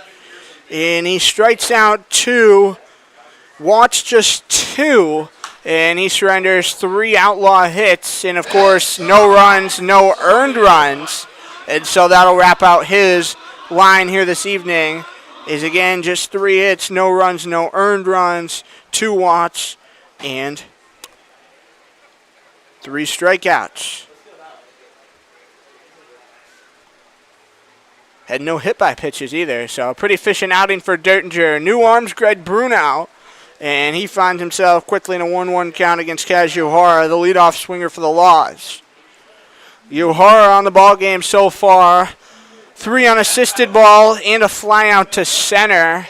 Is Griffin Crane able to race backwards to the warning track and haul one in to retire Kaz last time. There's a good leave up and away, and count goes to 2-1. Looking at the full line for Greg Bruno on the summer so far, an ERA of 7.11. Has an 0-2 record, 7 appearances in 12 2/3 innings. It's the 2-1. In towards the elbow, and Uhara steps backwards as the count's to 3-1. Bruno also 16 hits, 10 runs, all 10 earned, 6 walks, 14 strikeouts, and he's had 3 wild pitches, 3 hit by pitches. His 3-1, and Uhara leaves it up there for the Stars, and he will take the leadoff walk. It's the first leadoff base runner that the Outlaws have had here tonight in a half inning. So it'll be Matt Carrera's turn. Carrera 0 for 2, facing Greg Bruno so far this year, as this is his 3rd appearance against the Outlaws. Carrera still hunting his first hit against Saugerties as well. 0 for 3 with a walk and a strikeout entering the evening, and tonight he's 0 for 2. There's a big swing and a miss, and Bruno pumping his best stuff in there. Carrera recently committed to Eastern Connecticut State, joins a couple of Outlaws that have already committed. Have a handful of guys who are still looking for new schools in the fall, and hopefully we got a few more commitments coming before the season wraps to a close. 0-1, Uhara's running. Gun throw from Sanchez, Tad slapped on, and Uhara gets around it. So Uhara runs himself to scoring position, and the count goes to 1-1. Kaz got an early jump, and that one was really close. Logan Sanchez can certainly wind him up from behind the plate.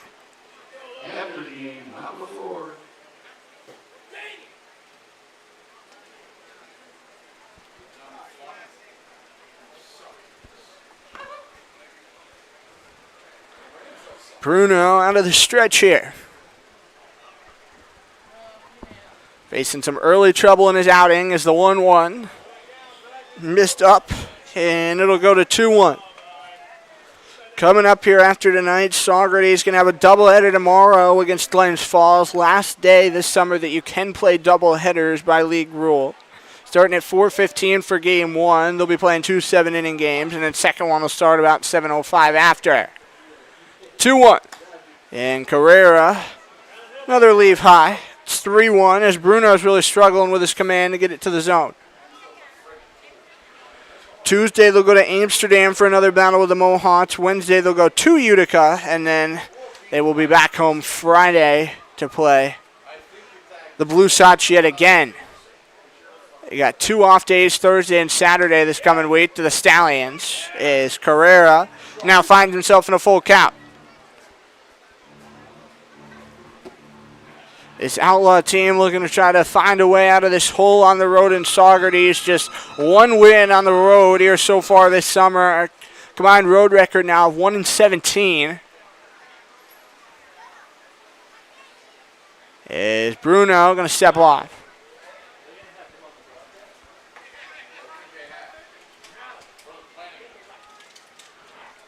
Only road win for the Outlaws came on Sunday, June the 22nd. It was game 2 of their doubleheader at Utica. Lost game 1, 6-3, and then they won game 2 with a season high in runs, 13-3. Outlaws, since then, they've only put up double-digit runs twice. They had 11 in a game that counted against the Blue Sox on June 4th, and then they put up 12 in that exhibition game at Auburn last Wednesday. Certainly be nice to see some kind of flash of that here moving forward through these last 2.5 weeks. The payoff. Carrera rung up looking. Bruno goes back to the fastball in the lower outer quadrant and gets the call to go his way. So Carrera will take the walk back to the dugout, and Dane Richards will walk up.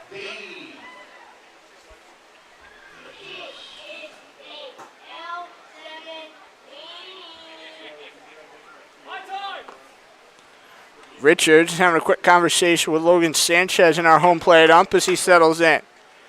He's 1 for 2 tonight, had a single in the first inning and a fly out to left. His last time up was Ryan Kane, and the third inning was a pretty good play. I always star the good plays and the plays that catch my eye, and that was one that I did. It counts to 0-1. Ryan King covering a lot of ground out there and left for the Stallions, primarily middle infielder, left side of the infield. Played a lot of second, short, and third for Oneonta last year, and played second and third for URI, but now here in Saugerties, welcome to the outfield. Richards with a good rip, and counts to 0-2. Just came around a second too late on that ball to shoot it straight back.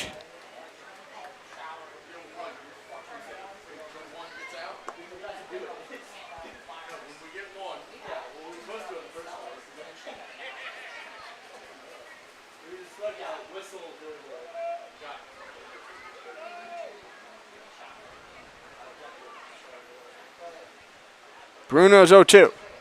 Richards watches it low and outside. So counts 1-2.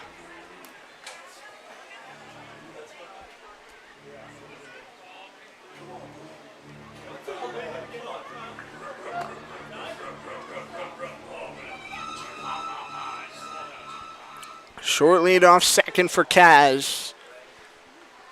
Bruno's 1-2. And Richards chopped it off the end of the bat. Bruno had a pretty good spring this year for Embry-Riddle down Division II in the Sunshine State Conference. Was a go-to reliever for the Aerotechnical Eagles, but now is committed to go to Seton Hall this fall after his transfer decision. So we'll see what Bruno can do, ripping the competition up north here after ripping Florida ball. Bruno seeing some guys he'll see, and Seton is his 1-2. And Richards checked his swing, and he did go.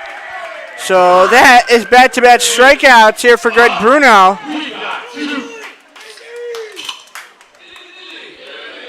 Seems like quite a few pitches here for Bruno in this half inning as well.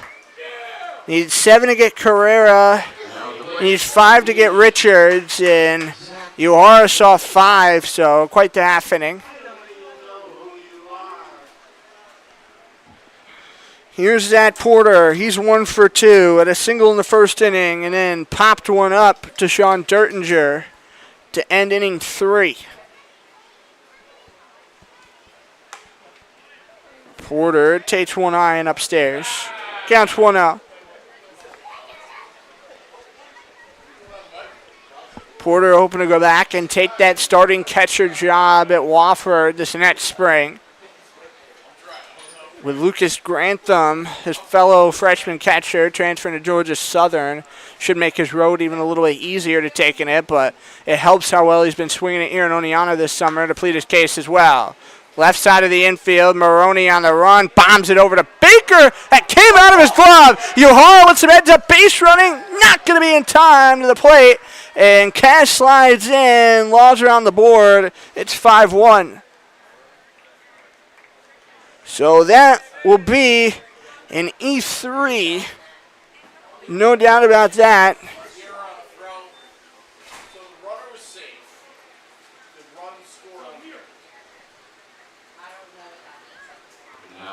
So Uehara able to scoot in to score. And again, Porter getting on the air. They actually go E6 on it. So I thought they'd go E3 to get Baker with that one, but they give it to Maroney. He's had a handful of errors here recently. He had 2 in the doubleheader the other day against Amsterdam.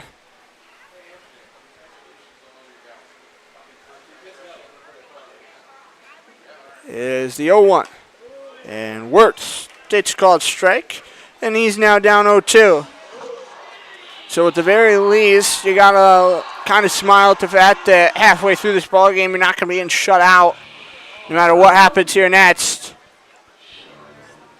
Well, it's trailing by 4, and that's not a deficit that's insurmountable, but definitely needs some things to go your way.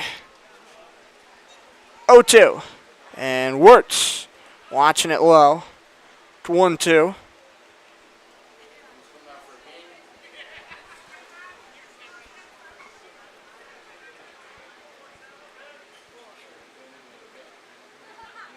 Bruno, the quick checklet to first. And now here's the pitch. Wirtz looking like he checked his swing, and he did go. So 3 strikeouts in the inning for Bruno, but some Outlaws base path fireworks sandwiched in between. They get a run on no hits, 1 error, and they strand 1 on. And we are officially halfway home here from Cantine. Stallions have a 5-1 lead.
Welcome to the Outlaws. Tyler Cienko, bottom 5 here in Saugerties, and he makes his Laws pitching debut. The SUNY Koboscope product just wrapped up his sophomore year, 6'3", 185, and he hails from Binghamton.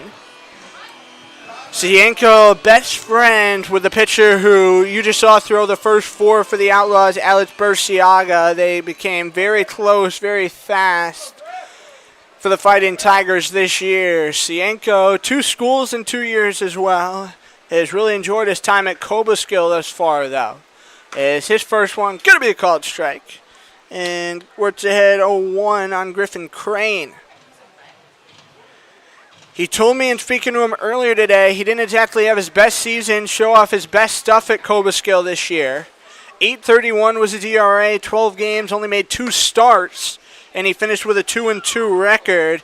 So he's hoping here in his last 2 weeks with the Outlaws, well, only 2 weeks with the Outlaws this summer, he can get some innings, kind of get his confidence up, help him find a rhythm and a groove before going bat next year. 21 2/3 total innings this spring, 27 hits, 24 runs, 20 of them earned, and he gave up 1 lawn ball, walked 14, and struck out 17. That was one area where the Cobleskill pitching staff particularly struggled, was that walk rate in their conference, allowed the second most runs. 2-1. There's another miss high and away. Counts to 3-1.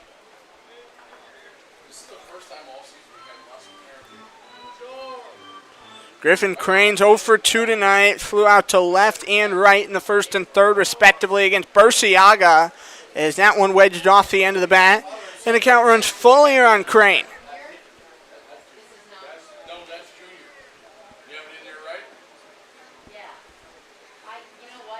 Cameron Carroll, Reese Maroney up behind Crane. Here to face Cienko. Here's his payoff. And that's high. Ball 4. So Griffin Crane, a leadoff base runner. And Cienko now going to have to work around him.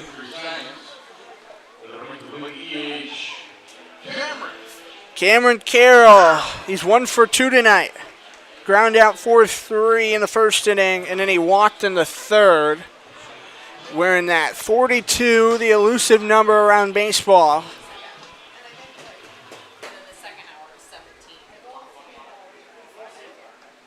Got Carrera about halfway between second and third. Robinson over, ready to cover the bag if need be. Carrera shifts over. That one airmailed in the center. Luckily, Uhura raced up and had some good backup, but it is a bad swipe. Griffin Crane runs to second. He's in scoring position. Is Cienko, late throw to the plate and pays for it. Carroll a 1-0 count. So again, we're here bottom 5. Cienko's out of the bullpen, relieving Alice Burciaga, who went 4 innings in his first start for Oneonta. Ian Wirtz is going to jog out and have a quick conversation with Cienko. Probably not a bad time to do so. It should get on the same page before the half inning can get out of hand. Cienko only throws 3 pitches, a 4-seamer, a slider, and a changeup. His fastball's topped out at 87. He's usually sitting at 83, 85. His velo, though, might be down a little bit tonight, being as he hasn't thrown in quite a bit of time. Cobleskill season ended in early May, so been a little over 2 months since he's toed the rubber. 1 up. And that, a called strike. And so, Cienko able to even the score at 1 aside.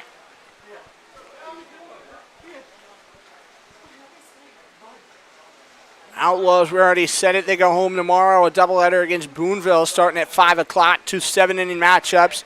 Half hour in between. It's Valentine's and Bark in the Park night. This one in foul territory. Third base side. Brendan Connolly on over. Popped off his glove. So Connolly misplays that ball. Drifting in from third. And counts 1-2.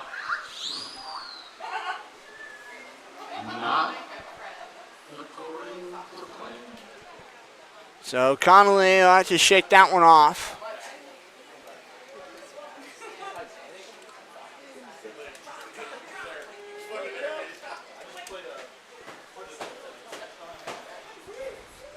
Carroll settles in left side, stands 5'11", 185. Definitely looks a little shorter than that from our angle up here. On the run, Griffin Crane's trying to get third, and he'll be forced to go back as Carroll shot it straight backwards, foul. So it counts at 1-2. Fans, reminder back after the game. Ulster Savings Bank Fireworks Spectacular.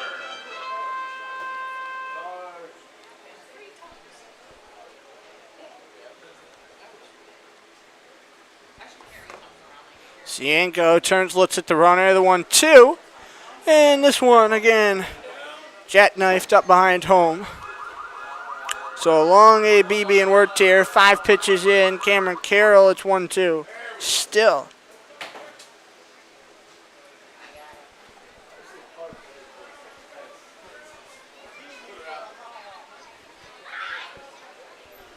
Looking like, again, Griffin Crane going to want to run here. Wirtz his mitt readies. Carroll keeps fighting. So now 6 pitches in and still a 1-2 count. Yeah, really, like, not the best place to park your car.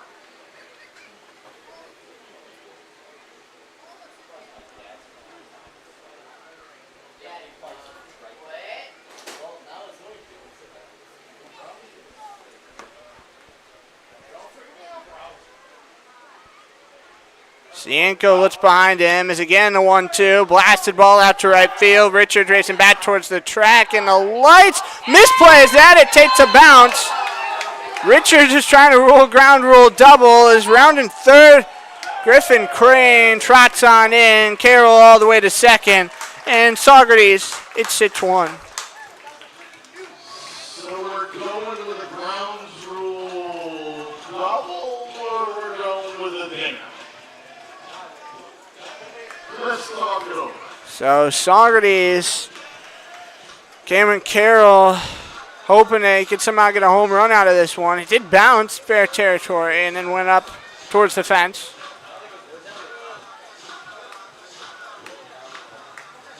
So yeah, they're going ground rule double. 6-1 Stallions. It's not run. Insurance run. 6-1 good guys. Now the plate. Shortstop. Reese.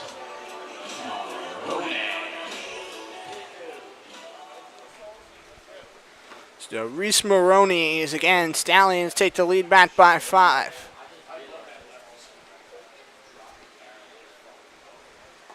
That one sails down and outside, and Maroney gets ahead 1-0.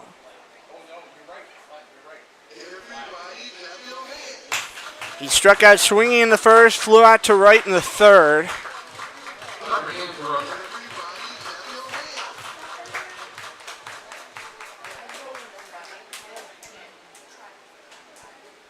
Cienko from the strike position. That one again targeted down and away low. Counts 2-0. Nobody's up and throwing yet in the Outlaw bullpen behind Cienko. There's again only 3 bullpen arms available tonight, with Cienko being the first one out. Probably try to hopefully get bare minimum 1 inning out of him. Is just 2-0. That one in there, called strike, and you really don't want to wear him down too much either tonight, knowing that you're probably going to need him again later this week, early next week, whatever it may be. It's a local arm who's coming in to help us out, get some innings here at the end with the pitcher injuries and guys that have left from this Outlaw team. Cienko 2-1. Maroney lasers it off foul, and so it'll go 2-2. Went over the seats on the first base side and out of Cantine. So again, we'll try it once more.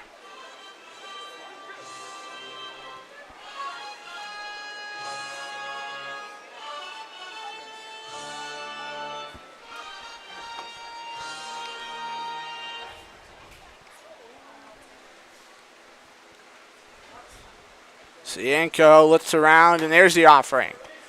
Misses up and in. So counts full. Maroney with 3 hits already in the season series against the Outlaws. Tonight, though, yet to find one, hasn't had a ball drop in. That fly out that he had to Dane Richards was a hard hit ball. It just wouldn't drop down. This one right side of the infield. Robinson picks up, charges it, and to Camilleri.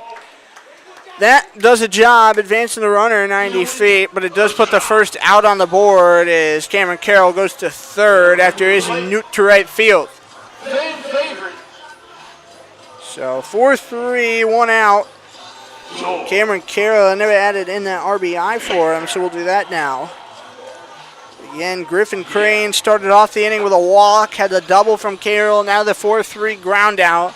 And George Baker, who's been electric for the Stallion squad, going to settle in. A lefty on righty matchup, Baker and Cienko respectively. Here's the pitch. Baker, bit swing and a miss. Cienko went high speed stuff there. His four-seam fastball, his best pitch, and is one that he trusts the most. Wow, and Wirtz back there to just call his game is the 0-1. Baker out towards right and drops in front of the Outlaw pen as it's 0-2. Come on, bullpen. Take a play out there.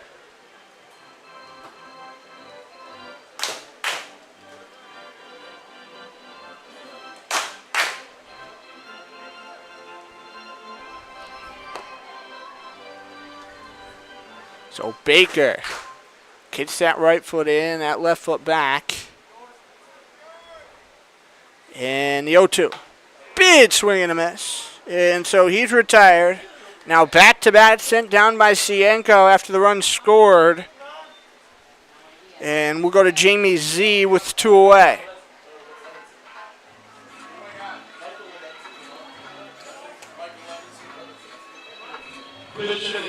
Looks like Stallions are going to go to a pinch hitter. Michael Levinson going to come on in and take over Jamie Z's spot. Levinson's only played 3 games so far this summer. And in his limited sample size, he is 2 for 6, 3 runs scored, as a double in RBI, 6 walks, and 1 hit by pitch. Hasn't appeared since Thursday at Amsterdam Game 1 as the counter rolled to 1-1. So still fairly new to this team.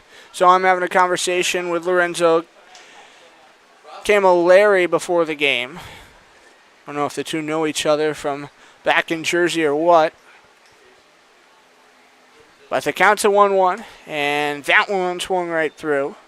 And so Levinson finds himself in a 1-2 count, and Cienko looking for one more to get the half inning over.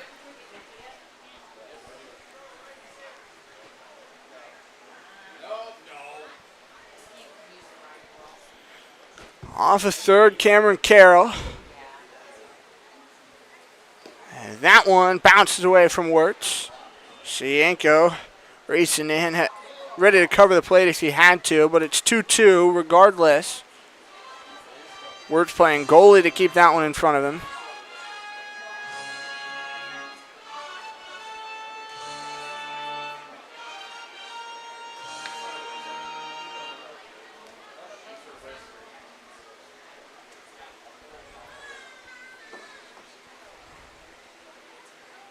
Here's the 2-2. And there is another leave high. Count's full.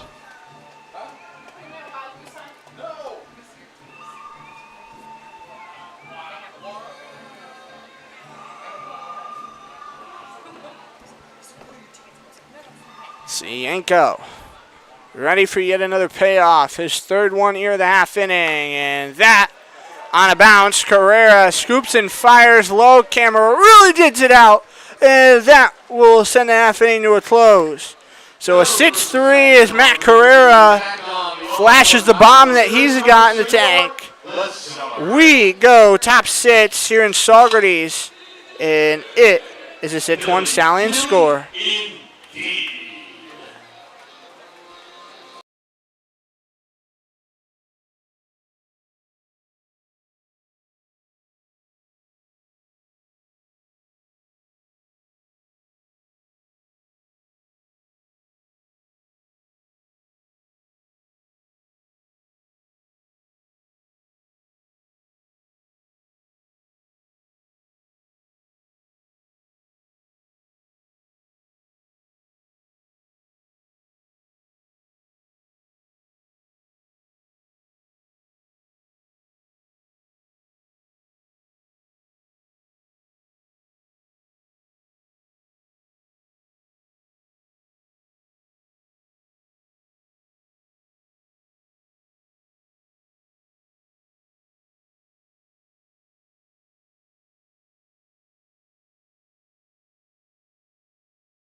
Top of the 6th inning, Greg Bruno out for another inning of work here for Saugerties, and it's starting to get dark pretty quick.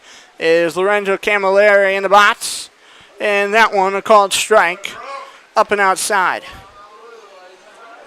Camilleri struck out Lookie in the 1st inning and walked in the 4th.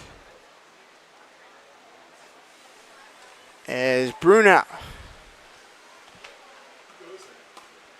is 0-1.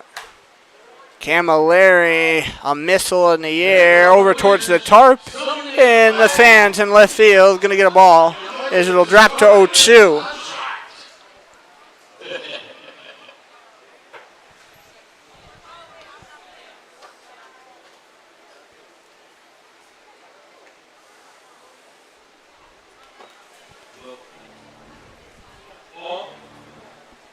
So Bruno back here on the mound.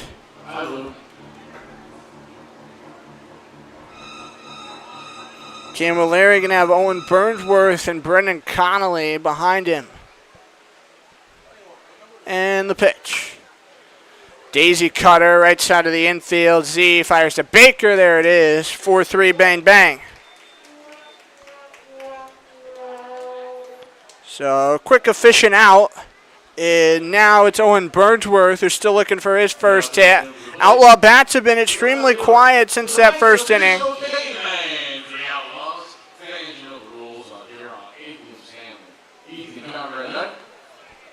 Moves down strikes, we do for one. 6-3 ground out in the 2nd, a strikeout swinging in the 4th.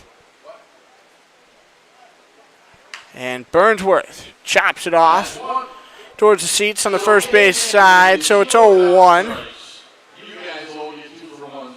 Through to the next half inning. That's not a bad hit. Look, lead the line. Throw elbows, set it up.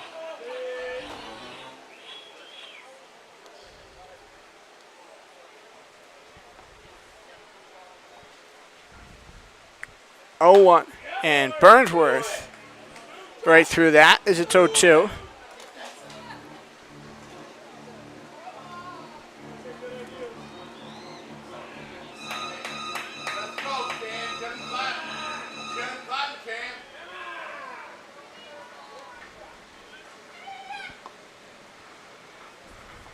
Bruno. Another 0-2. And Burnsworth left it low and outside as it's 1-2.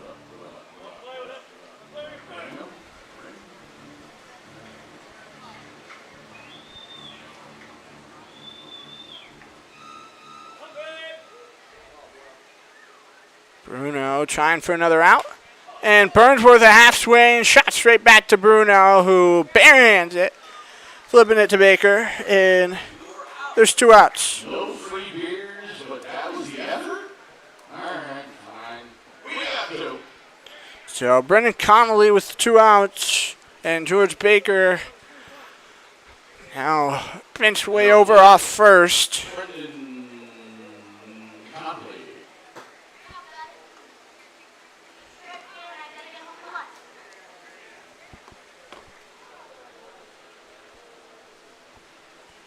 Connolly, his left foot way back in the box, his right foot pointed in. That one will drift up high, and it counts 1-0.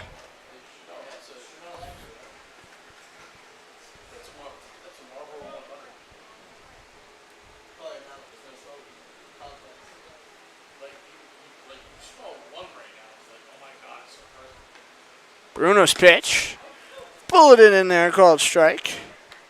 Counts 1-1. Connolly taking the high heat. Bruno does top it, around 91.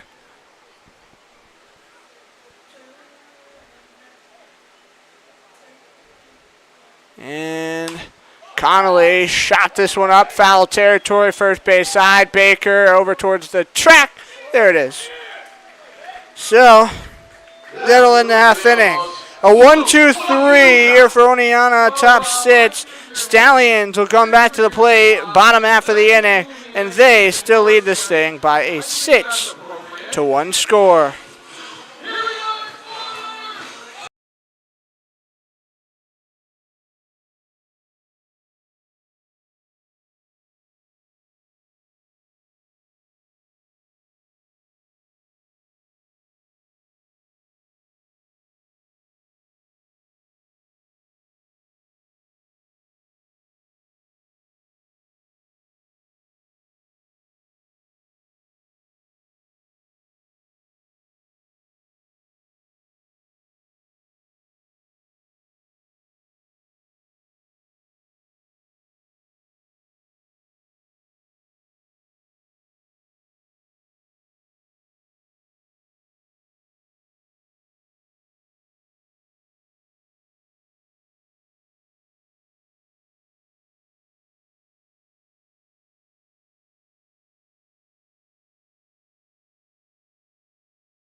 Bottom 6 here in Saugerties, and Dylan Passo will step in against Tyler Cienko, who's back out for his second inning of work. He had to see 5 Stallions in that bottom half of inning 5, and Passo takes one up and away, and the count will go to 1-0. Passo 1 for 2, a fly out to right, a double, and scored a run in that 4th inning. Cienko the 1-0. And this one sounded like a broken bat as Robinson flips it easy to Camilleri. 4-3, and there's 1 out.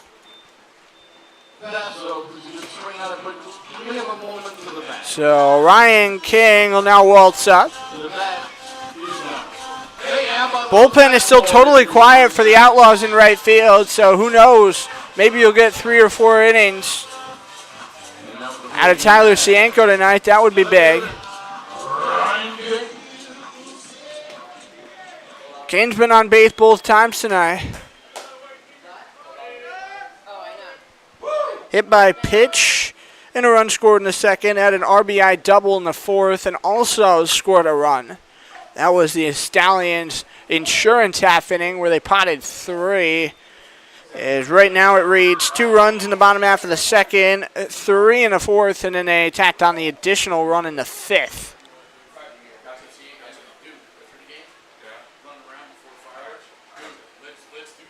1-0 from Cienko. And there's a missed low. Counts 2-0.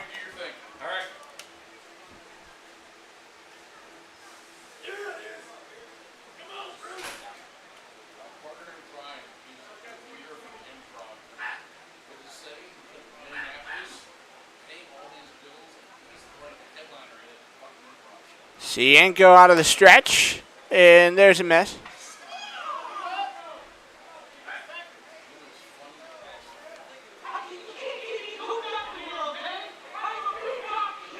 So the count's 3-0.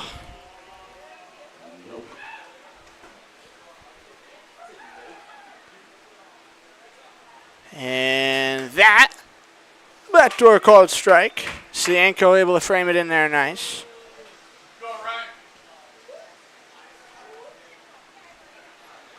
8 hits on the board for the Stallions tonight.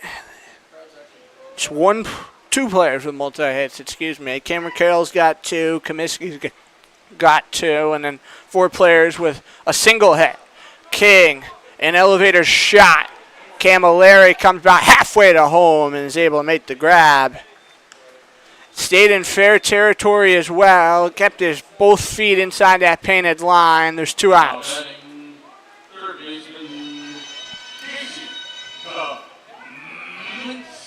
Comiskey's 2 for 2 as an RBI, a run scored, and a stolen base.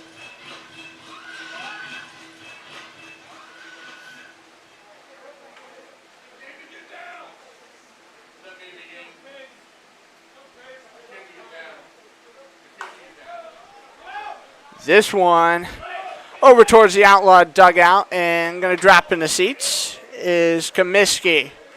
Going to fall behind 0-1.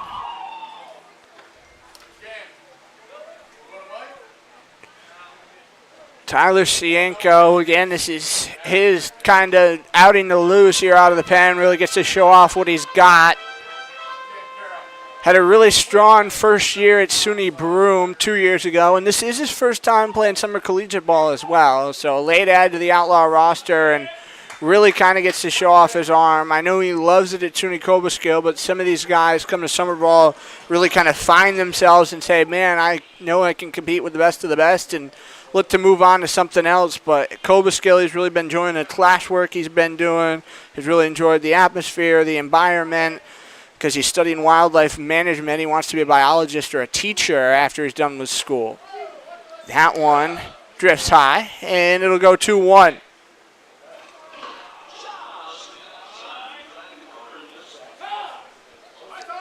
Behind Comiskey, it'll be Logan Sanchez.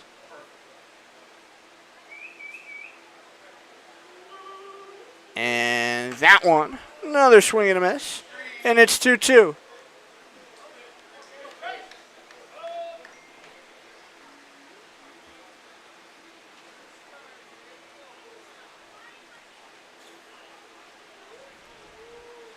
Coming up in the 7th inning, we'll take another look. PGCBL out of town scoreboard. Very busy Sunday in the league. Tied for the second most games in a day all summer long. On a one skip, Carrera high. Gonna pull Camilleri off the bag. Looked like his foot came off. And for some reason, my thing's saying 9 strikes. Just can't win here. It'll be an infield single. So, that stinks. Thought Cienko was out of the inning, but he'll try to shake that off.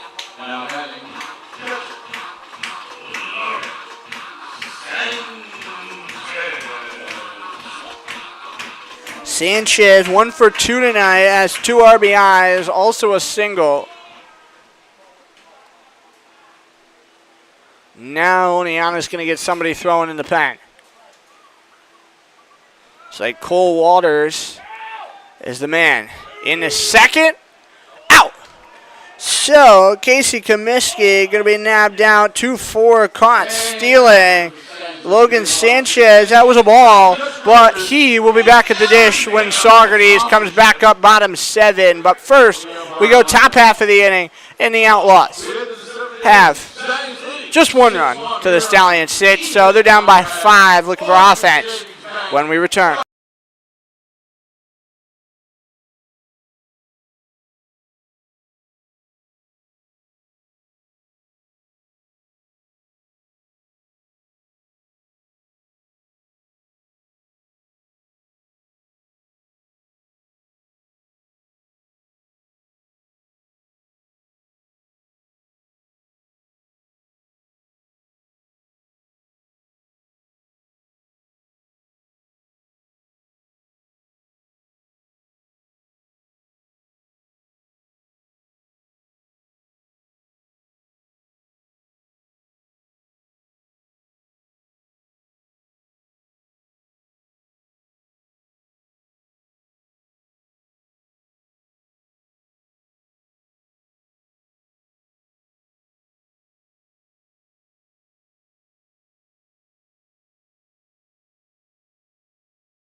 Top of the 7th inning in Saugerties. Stallions still in control of this game by a 6-1 score. Outlaws need some offense and need it in a big way. Greg Bruno going to miss high and away with one. And so, count will go 1-0. After Dirtinger went 4 innings, Bruno's come out and thrown the last 2, and now he's working into a 3rd frame.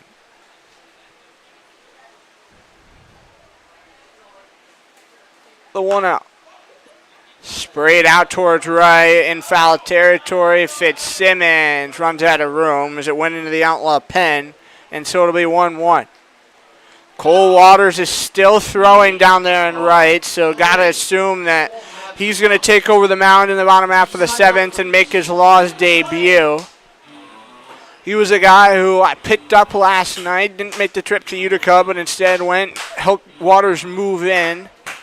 Living on Fairview Street in Oneonta, and got a really nice place.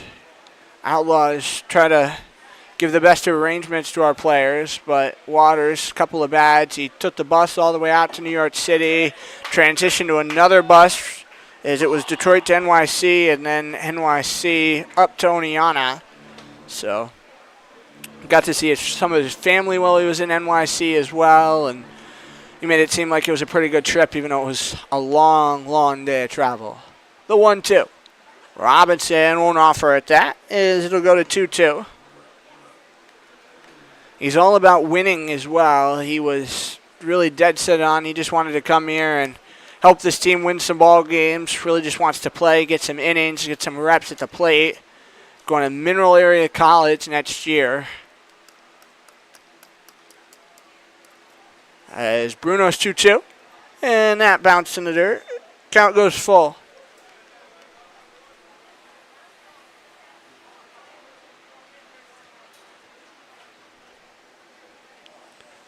Robinson is 0 for 2 tonight.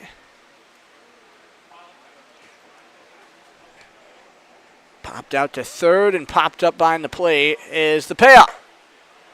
Misses in high, ball 4, and he will be on as a leadoff base runner. Second time in the last 3 innings the Laws have had a leadoff base runner. It's a good spot to have it, too, as you go out to the top of the order for Kazuhara. Oh, we're getting a pinch hitter. Zach Rao, welcome to the ball game. Zach Rao. Zach. So Rao going to take one for a called strike.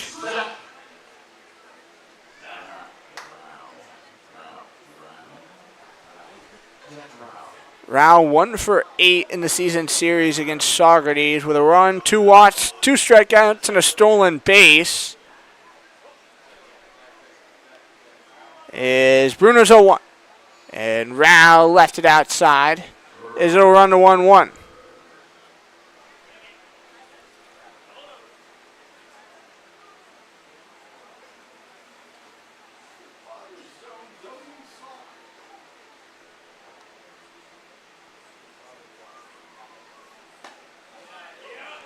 Rao will be frozen by a strike up and in. Won't even flare the bat around.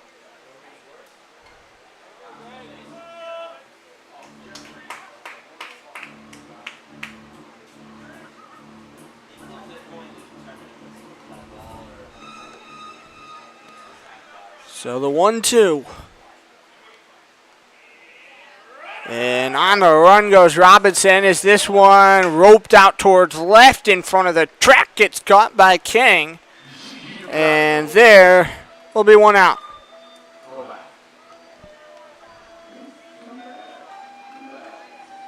So Robinson staying put at first. He was ready to go as soon as Rao swung. But luckily he's able to retrieve.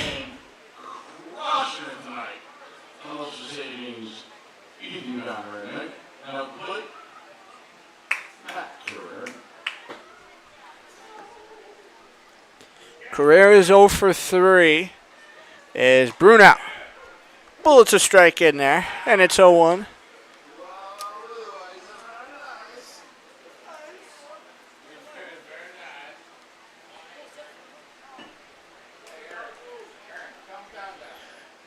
Short lead off first. And Robinson's running again. Sanchez bobbled it in the transfer. And so 90 feet up goes Robinson. He's in scoring position with 1 out and a 1-1 count.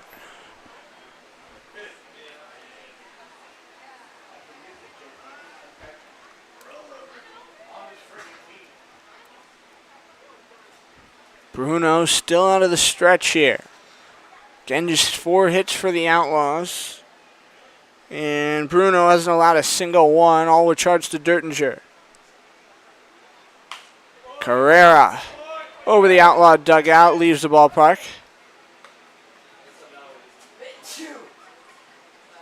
Two cars, a window, and a house.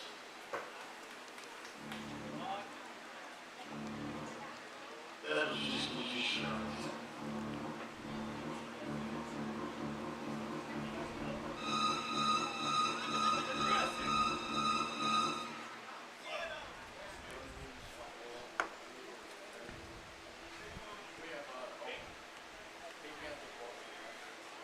Bruno still looking behind him, 1-2. And Carrera going to get rung up looking. So back-to-back ABs that Matt Carrera has been frozen looking. And it will go to Dane Richards. Certainly not what you wanted for the Outlaws after you get your leadoff base runner on, courtesy of the Watt, to retire 2 in a row. Kind of stinks, but you got to hope that something with 2 outs can give, as this team has struggled with 2 outs all summer long.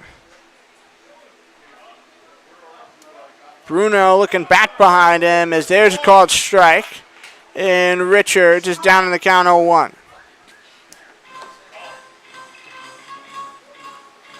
Richards, after a single in the first inning, retired each of the last 2 times, a fly out to left, and a strikeout swinging.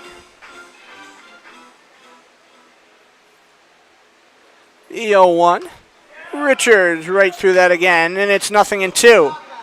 Now I'm having a hard time keeping up with balls and strikes, too. Getting away from me here late in the game. If Laws aren't careful, they're only going to get 2 more trips to swing the bat in the 8th and 9th. And they already have left 4 base runners on tonight. So score all 4 of those, and it's a 6-5 ball game. But regardless, 0-2. And that one fired by Levinson to Baker in time. So Dane Richards is retired. After Robinson's leadoff walk, Greg Bruno retires 3 in a row. And we go to the stretch at Cantine Field. Saugerties remains in the driver's seat. 6-1.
Bottom of the 7th inning. Back here to Saugerties. Tyler Cienko now out following 2 innings on the bump. And Waterman generates a slow roller as that one scooped and fired on over.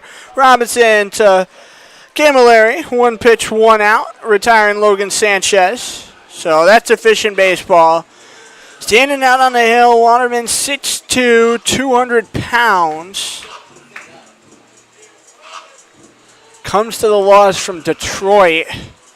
And in terms of his velocity, fastball sinker sits 83 to 86. And he also has a curveball, slider, and changeup in the tank. As that one blasted through the whole right side. And Fitzsimmons able to get a single. So 2 pitches and 2 balls put in play. 1 for an out and 1 for a base knock. I guess what they're seeing from Waterman is just something they want to turn on. Not that that's necessarily a bad thing. He's going to Mineral Area College this fall, a small school in Missouri.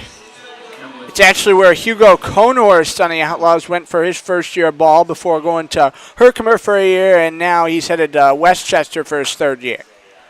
There's a leave high, and counts 1 out. Griffin Crane 0 for 2, also has a walk, a stolen base, and a run scored. 1 out. Going to come inside the zone, and count will go 1-1. Waterman, his older brother, actually grew up and played with Outlaws assistant coach Josiah Aska for a number of years.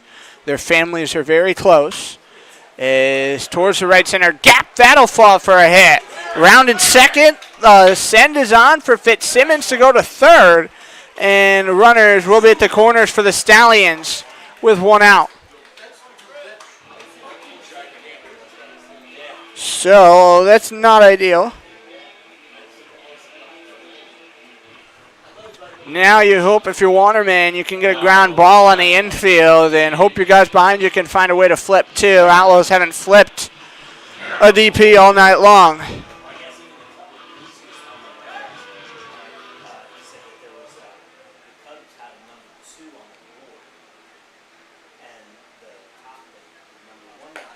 That one in there for a called strike. And Waterman, we're at 0-1.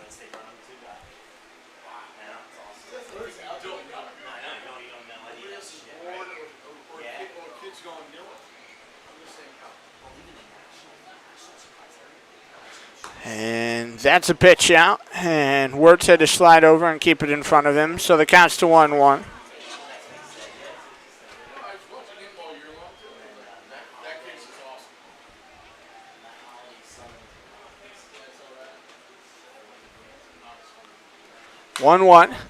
In the air, shallow left field, chugging in. Birdworth makes the grab.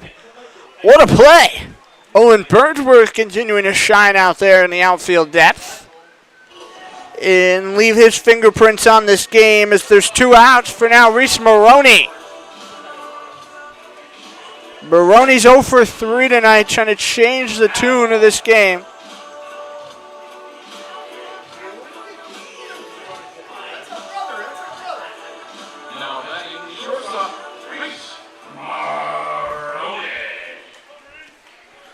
Struck out swing, a fly out to right, and a 4-3 ground out. And there's a called strike, and it's 0-1.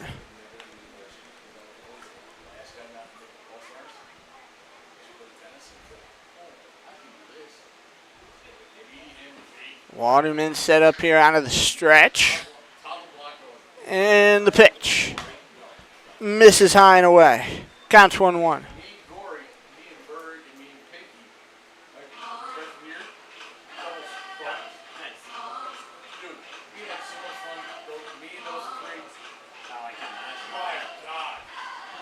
Waterman has a very interesting delivery with the way he kicks his legs towards the plate. We were hoping he could get a copy of his high school stats and have those kind of to talk about tonight, but he hasn't gotten them from his coach yet. He's still waiting on those. So hopefully here before month wraps to close, we'll have those and can have those as a talking point here for Cole as well. But he's trying to end Maroney's time at the dish right now. The 1-2. And that'll drift him back a bit as it goes to 2-2.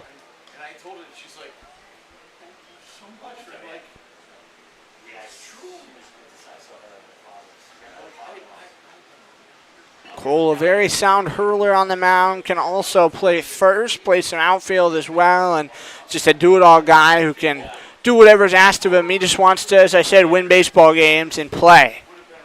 That one towards the shoes, count runs full. So after working ahead, 1-2, Waterman finds himself in a full count, 2 outs. This is a critical pitch.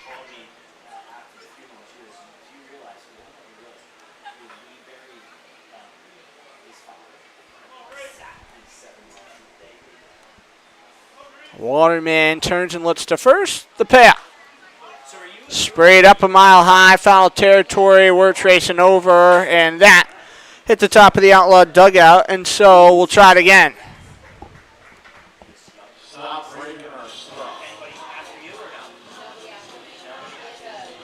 Gotta hope that Waterman can generate another one of those. It might stay fair. Saugerties is announcing again. They got post-game fireworks going on here tonight, and a lot of people in attendance at this ball game tonight. One of the bigger crowds I think I've seen here in the Outlaws trips to Saugerties in my 2 seasons with the Laws. A lot of people jammed in on the third baseline especially. Pretty full in those bleachers and in the grass berm out and left.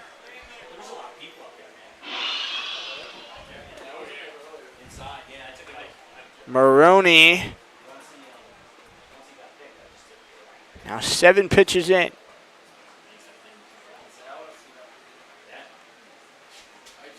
Another payoff go.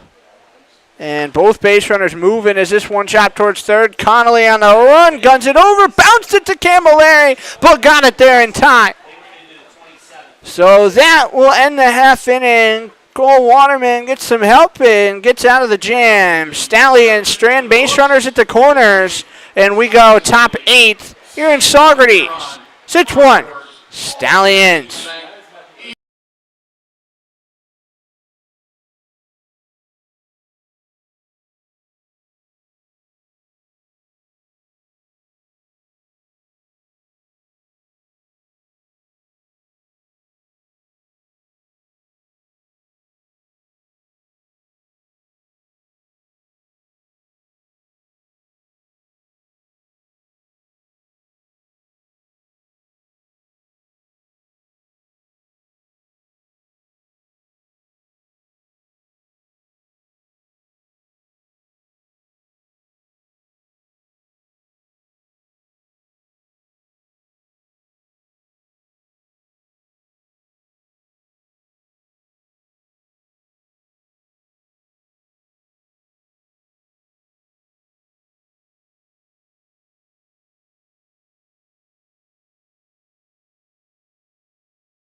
Top of the 8th inning. Stallions got a new pitcher on the mound. It's Matthew Murtaugh to take over. Sean Dertinger went 4. Greg Bruno goes 3. And now Murtaugh, hopefully, going to be the last arm if you're the Stallions to work through this one tonight.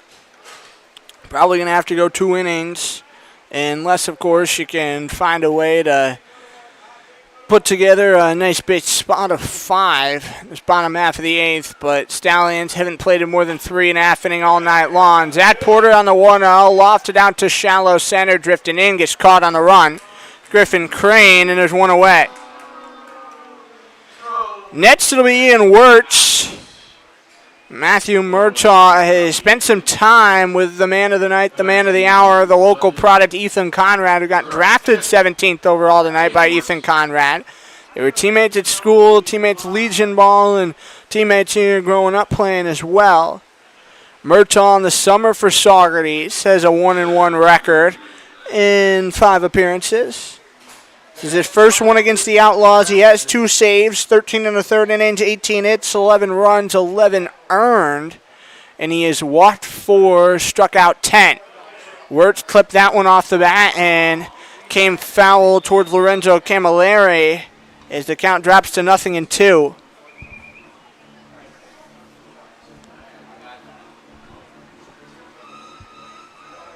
Approaching the 2.5-hour mark of this game.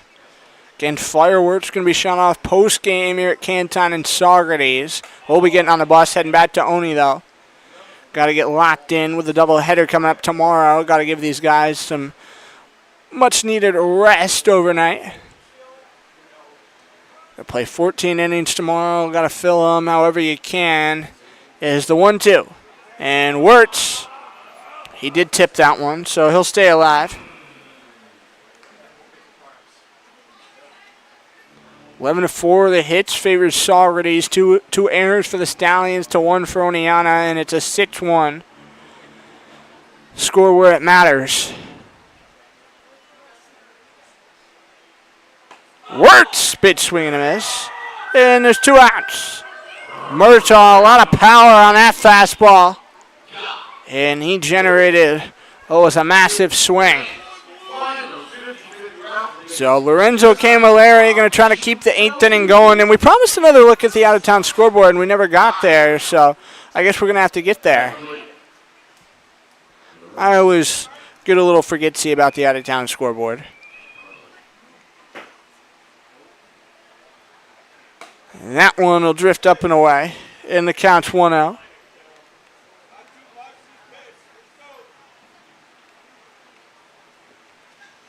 Most games in the league, if not all, should be final by now. Our game tonight here was the last one to start.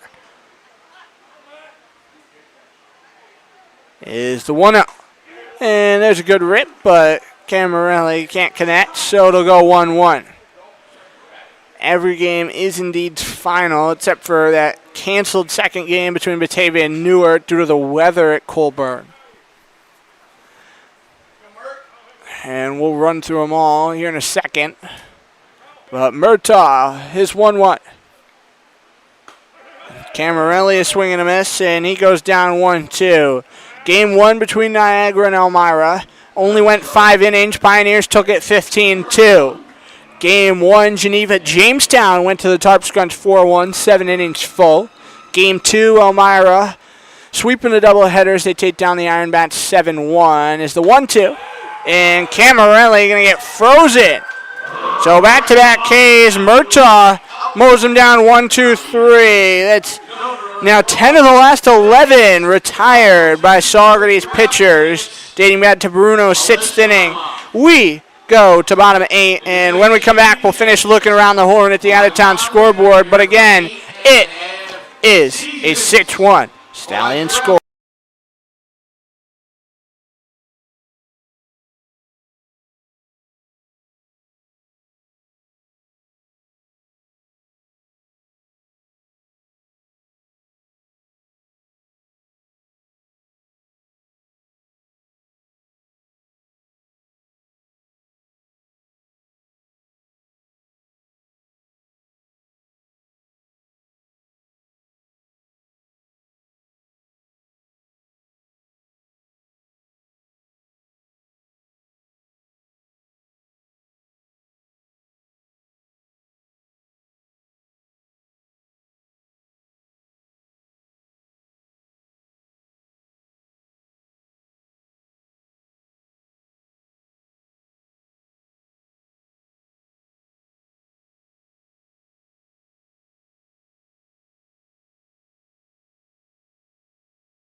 Bottom of the 8th inning. Cole Waterman back out for another inning, and that one in there for a called strike.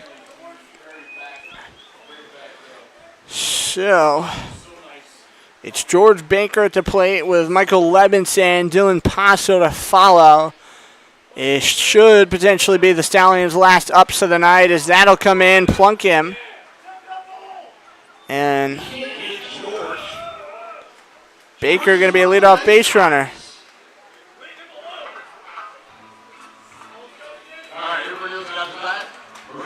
So Waterman seemed like that pitch just came in a bit tighter than he would have wanted. He'll shake it off. Waterman's a good dude. You got a lot of poise out there. If he ends up being the arm that we think he can be, he's going to be the Law's secret weapon here these last 2.5 weeks. This one straight backward to the screen, and the Caps 0-1. Hopefully going to give this team some good innings and go back home really happy and confident. It's ideally the goal. He turns, checks the look to first. The 0-1. Sails high and away. Counts even at 1-1. Batavia and Newark ended in a Mutt Dogs 11-0 final in 5 innings. Amsterdam and Mohawk Valley ended early due to weather as well in 8 innings, 8-0. Out towards right. That one drops in front of Dane Richards. Baker the big turnaround second. Carrera the cutout. This one goes to third, gets away from Connolly. And all the way to second, Michael Levinson. And ladies and gentlemen, the Stallions now 2 in scoring position is at second and third and nobody out. So that is not good. Not good at all.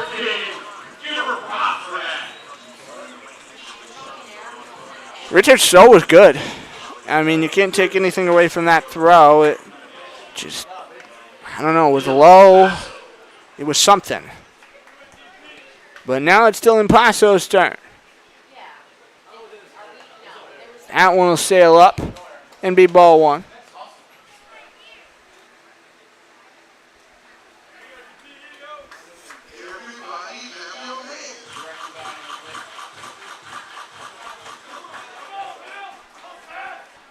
And the 1 out.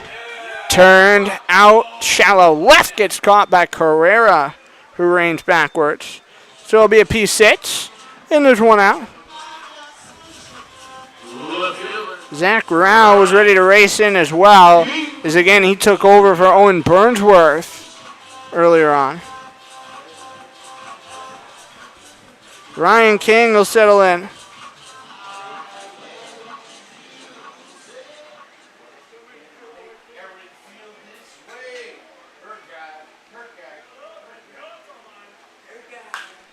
This one sounded hard off the bat out to right center. That'll drop and roll to the wall. Round in third, George Baker's got Levinson right behind him. Scores 2 runs, and Stallions, it's 8-1 as King's got 3 ribbies on the night. So you got to think for Saugerties' sake of things, he's going to be their thought of player of the game. Unless something changes and changes quick. But Baker and Levinson both score. Again, King goes to second with a pair of RBIs. And it'll be Casey Comiskey's turn to swing it. The Stallions can find a way to pot 3 more in this bottom half of the inning, and this one would be over right here. But Waterman trying to prevent that from happening. Comiskey taking a strike. You want to play a full 9 ideally. Definitely don't want to be on the wrong end of that mercy rule yet again. The Laws have been on the wrong side of it way too many times this summer. 0-1. Out towards the left center gap. Rao and Uhara both over it. Uhara who's got it. King chugging from second, trying to go to third. Connolly on a 1 skip, able to pick it up, but King does advance 90 feet, as that will be allowed out. And Saugerties another run just 90 feet away now. So at least after the 2 runs, now Logan Sanchez will come up. Try to give Saugerties a chance to push another across, add to their run differential. They've scored the most runs on the PGCBL Eastern side.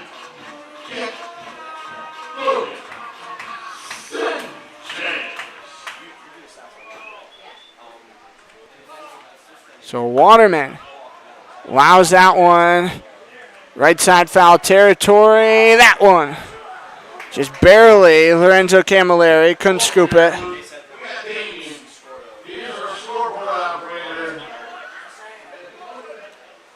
So again, 0-1.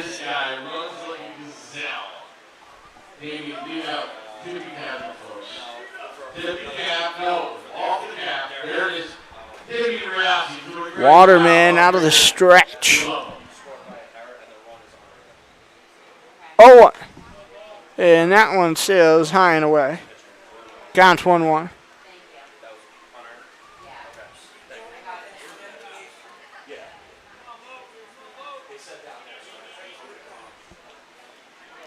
Waterman spiked that one in front of the plate, and the counter roll of the 2-1. He's lucky that one didn't get away because King is a speedy base runner over at third. He certainly would have trotted in to try to score.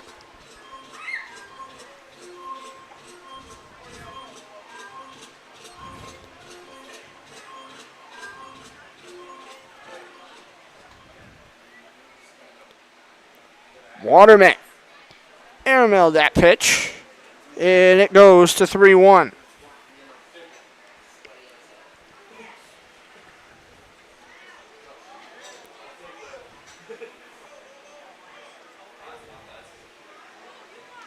Waterman's off right. Blasted towards right. Rao in the corner makes the grab, and that'll end it right there. Still, 2 more runs do score for the Stallions on 2 hits, no errors, and 1 left on. And we go top 9th here in Saugerties, and Stallions lead by 7.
Back here to Saugerties, top of the 9th. Outlaws last chance. Matt Murtaugh back out on the hill.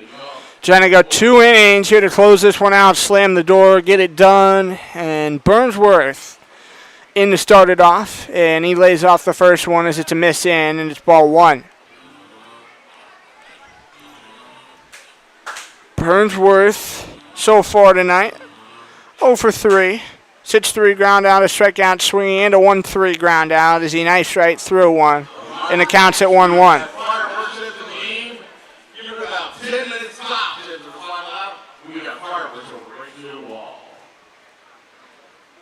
Out of the stretch, Murtaugh.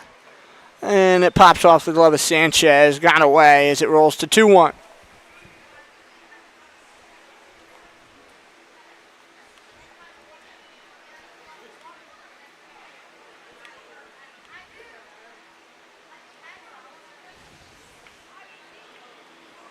This one, looked like he wanted to check his swing.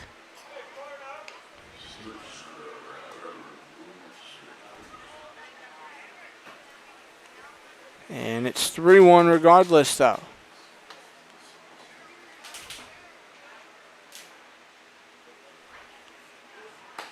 Burnsworth, a good ride through that as the count will run full.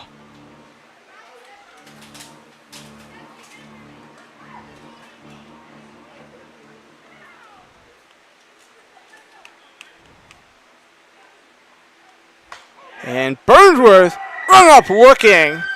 Is that off speed from Murtaugh? Clipped the lower outer quadrant. And so Owen sent back to the dugout. And we'll go to Brendan Connolly, who again still trying to find a way to give the Loves some offense, make this score a little bit more respectable.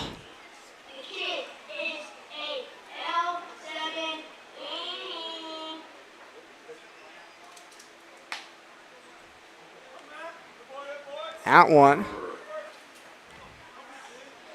Gonna miss for ball one.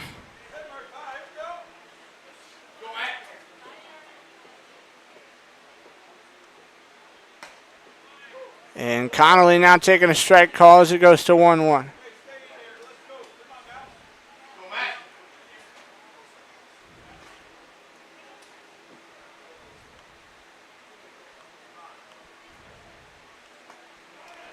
Connolly now right through that as it goes to 1-2.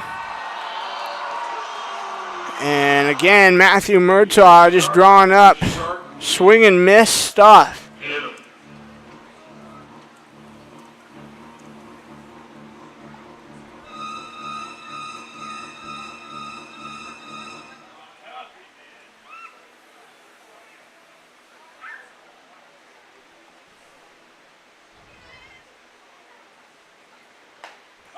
That gonna be a bit high.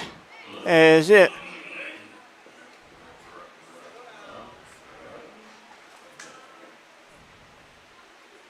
Goes to 2-2.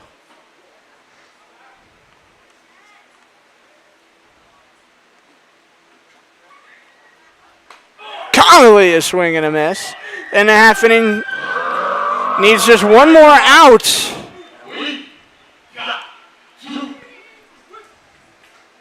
So, Zach Robinson trying to keep the ball game alive.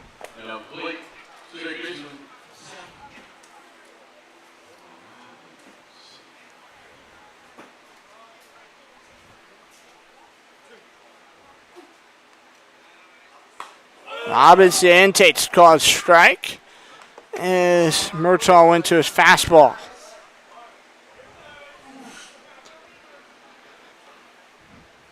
Murtaugh again sets, and there's a high elevated one.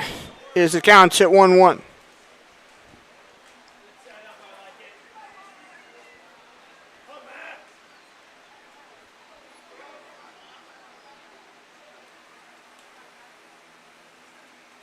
Here's the pitch, and that one left low and away.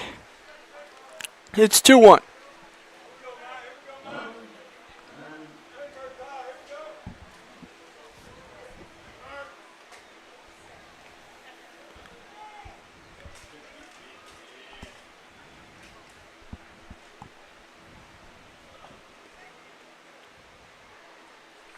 Murtaugh's 2-1. Robinson went pulling for it, and now the Outlaws are down to the last strike here in Saugerties.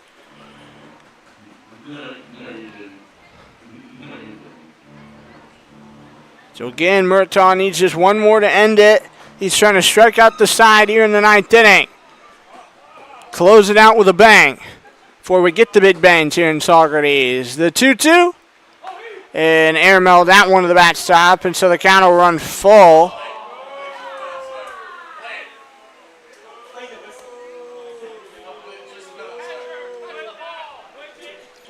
So count is full.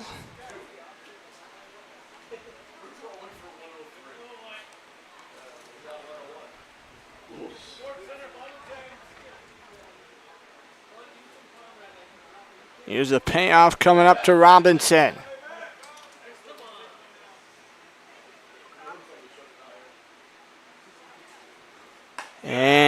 his swing, and he didn't go, and so he'll be on base. And this one will keep going for at least another batter. It's back to the top of the lineup for Zach Rao. Zach Rao came in and replaced Kazuhara.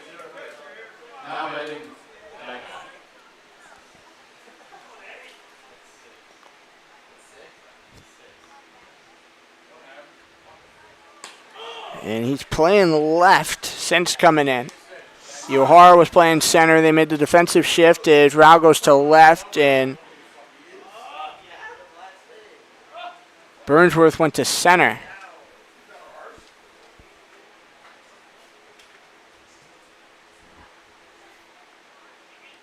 Here's the 0-1, and Rao leaves it as it'll go 1-1.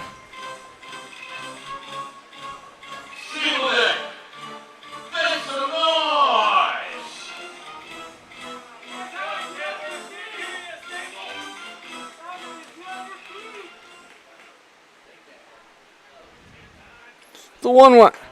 Rao left it out there for a called strike 2, and once again the Laws are down to their last strike.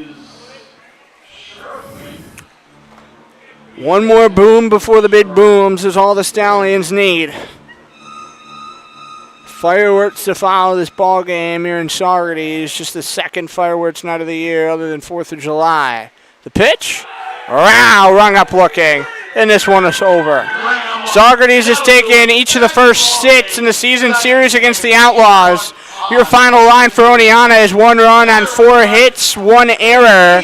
And for Saugerties, it's 8 runs on 13 hits and 2 errors. Laws dropped to 4-26. Saugerties goes to 20-12. And we'll be back live tomorrow from Cantine Field in Oneonta, 5 p.m. Game 1 of our doubleheader against Boonville. Saugerties home tomorrow, 4:15 against Glens Falls. And again, fireworks coming up here in Saugerties, but we're going to dip on out. We're going to head back to Oneonta. So we'll see you tomorrow live on YouTube, 4:50 pregame, 5 o'clock first pitch. Laws fall here in Saugerties 8-1, and we will catch you tomorrow. As always, roll Laws.